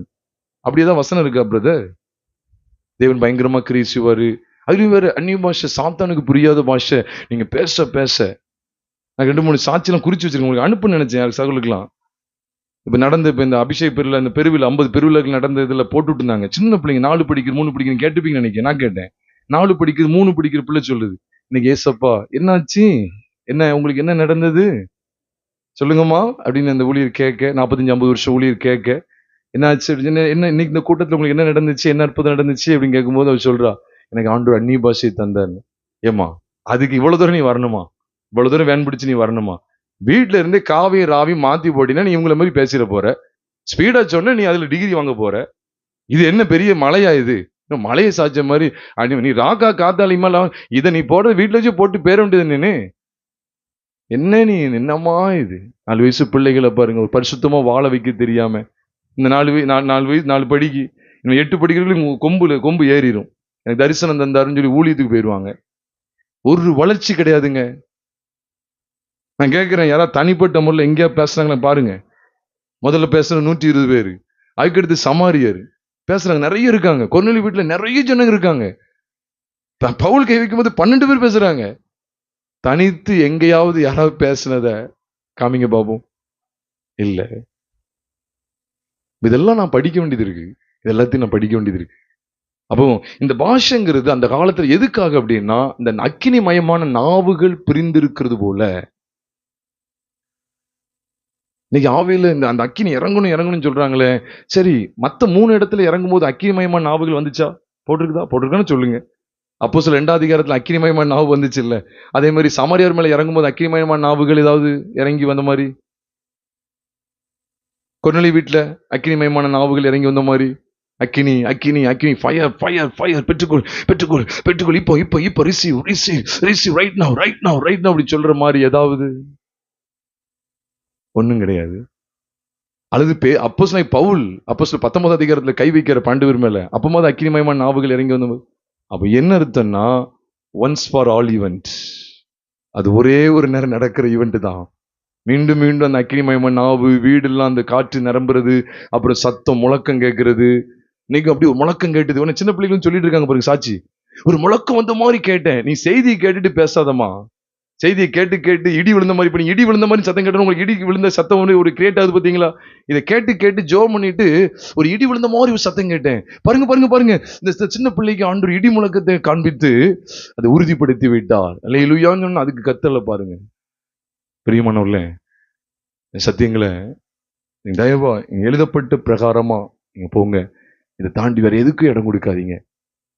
அப்ப அந்நிய பாஷைன்னா கொரிந்து சபை மட்டும்தான் பக்தி விருத்தி அடைஞ்சிருக்கணும். எபேசு சபைக்கு போகவே இல்லை. எபேசு திருச்சபைக்கு எபேசு நிருபம் போகும்போது கொரிந்து நிருபம் போனதா போகலையா? போகவே இல்லை. அன்னைக்கு வந்து இது செய்தியை கொண்டு போறதுக்கு அஞ்சல்காரன் அதிகம் கிடையாது. கொண்டு போனா எவ்வளவு நாள் ஆகும்? கொண்டே போக முடியாது. அந்தந்த சபைக்கு தான் அது போகுது. அப்ப அந்த சபைகள்ல அந்நிய பாஷை குறித்து ஒரு வியாக்கியானம் கிடையாது. ஆனா எதெல்லாம் இருக்கு தெரியுமா? ரட்சிப்பு கேட்ட செய்தி எல்லா நிருபங்களையும் இருக்கு. பரிசுத்தத்துக்கு கேட்ட செய்தி எல்லா நிருபங்களையும் இருக்கு. கிறிஸ்துவ வெளிப்படுத்தி ஜீவிக்கணுங்கிற செய்தி எல்லா நிருபங்களையும் இருக்கு. எல்லா நிருபங்களையும் கிறிஸ்துவின் பாடுகளை குறித்து அவருடைய உயிர்த்தெழுதல் குறித்த செய்தி எல்லா நிருபங்களையும் இருக்கு. நான் தாராளமா காமிச்சு கொடுக்க ரெடியா இருக்கேன். ஆனா அந்நிய பாஷை குறித்து கொரிந்து சபையை தவிர்த்து வேற எந்த இடத்திலுமே இல்லை. அப்ப கொரிந்து சபை ஏன் நீங்க கேட்டு பார்த்திருக்கீங்களா? நீங்க கேட்டு பார்த்தா தெரியும். அப்ப இந்த மொழி பிரச்சனை நிமித்தமாக தான் இதை காண்பிக்கப்பட்டது ஒழிய வேற எவ்விதத்தினாலும் கிடையாது. நம்ம இந்த வேற எந்த குழப்பத்துக்கு இடம் கூடாம இந்த சத்தியங்களை தெளிவா நம்ம அறிந்து கொண்டு கர்த்தருக்குள்ளாக நிலைத்திருப்போம். ரட்சிக்கப்பட்டு ஞானஸ்தானம் பெற்ற யாவருக்குள்ளேயும் பரிசுத்த ஆவியானவர் இருக்கிறார். அவர்களை கர்த்தர் வல்லமையாய் பயன்படுத்துகிறார். அவர்களுக்குள்ளே வரங்கள் எப்படி கிரியை செய்யும் அப்படிங்கிறத நான் மதிய உணவு வேளைக்கு பிறகு வரங்கள், ஆவிக்குரிய வரங்கள் உண்டு. பிசாசுகளை துரத்தல். நான் இன்னும் இப்பவும் சொல்றேன், பைபிள் அந்நிய பாஷை இருக்குன்னா நான் அந்நிய பாஷை நம்புவேன். அந்த பாஷைக்கு வேற யாரும் வியாக்கியானம் கொடுக்காங்க. இந்த பாஷை அதுதான் ராபா ரீபான்னு சொல்லுவாங்களே, அது கிடையாது. இது மொழி. அர்த்தம் இல்லாம பேசக்கூடாதுன்னு சொல்லி மொழியை குறித்தே பேசிக்கிட்டு இருக்கிற ஒன்று கொஞ்சம் 14 பாக்குறோம். அதனால நான் அதை நம்புறேன். இருக்கிறது அப்படி நம்ம நம்பணும். பிசாசுகளை துரத்துற வர இருக்கா இல்லையா? இருக்கு. பிசாசுகளை துரத்துவார்கள் ஆண்டு சொல்லி இருக்கிறாரு. அப்புறம் அற்புதங்களை செய்கிற சக்தி இருக்கா இல்லையா? இருக்கு. குணமாக்கும் வரங்கள் இருக்குது. பற்பல பாஷைகளை பேசுதல் இருக்குது. நிறைய பேருக்கு இந்த வரம் கொடுக்கிறாரு. வியாக்கியானம் பண்ற வரம் கொடுக்கிறாரு. இதெல்லாம் என்னது? எதுக்காக சபைக்கு கொடுக்கப்படுகிறது என்கிற காரியங்களை குறித்து பரிசுத்த ஆவியானவரும் ஆவிக்குரிய வரங்களும் என்கிற அந்த கோணத்துல நான் மதிய உணவு இடைவெளிக்கு பிறகு உங்களோடு பகிர்ந்து கொள்கிறேன். நம் இருக்க இடத்துல நம் தலைகளை தாழ்த்தி நம் ஜெபித்து நிறைவு செய்வோம். பரிசுத்த தேவனே, நீர் எங்களுக்கு தந்த இந்த விலையேறப்பட்ட தருணத்திலே ஆண்டவரே, நம்முடைய விலையேறப்பட்ட சத்தியங்கள் ஆண்டவரே எவைகளை நாங்கள் நிலைநிற்க வேண்டும் என்பதையும் காண்பித்துக் கொடுக்கிறீரப்பா. புரியாத எதையோ பேசி வாய்க்கு வந்ததே உளறி எதையோ சாதிக்கணும்னு சொல்லி அல்லப்பா, நம்முடைய சத்தியத்துல நிலைத்திருக்கிற பாக்கியத்தை தாங்க ஆண்டவரே. ரட்சிக்கப்பட்டு கிறிஸ்துவின் தலையாகி கிறிஸ்துவோடு இணைக்கப்பட்ட அவருடைய சரீரங்களாய் அவருடைய அவயவங்களாகிய நாங்கள் தகப்பனே, நம்முடைய அவயவங்களாகிய நாங்கள் தொடர்ந்து உண்மையில அந்த அபிஷேகம் உண்மையில வந்து வடிந்து வருகிற இந்த அங்கியின் மேல இறங்குகிற அந்த அபிஷேகத்துக்கு நாங்கள் உட்பட்டவர்கள் ஆண்டவரே. இந்த அபிஷேகத்துல நாங்கள் நிலைத்திருக்க கர்த்தர் கிருபை செய்யுங்க. எக்காலத்திலும் தலையாகிய கிறிஸ்துவை பற்றி கொண்டிருக்க எங்கள் ஒவ்வொருவருக்கும் உதவி செய்யுங்க. தொடர்ந்து கர்த்தருடைய ஆவியானவர் வேத வசனங்கள் எங்களுக்கு விளங்க காண்பிப்பீராக. எங்கள் கர்த்தராகிய இயேசு கிறிஸ்துவின் நாமத்தில் ஜெபிக்கிறோம் நல்ல பிதாவே, ஆமென்.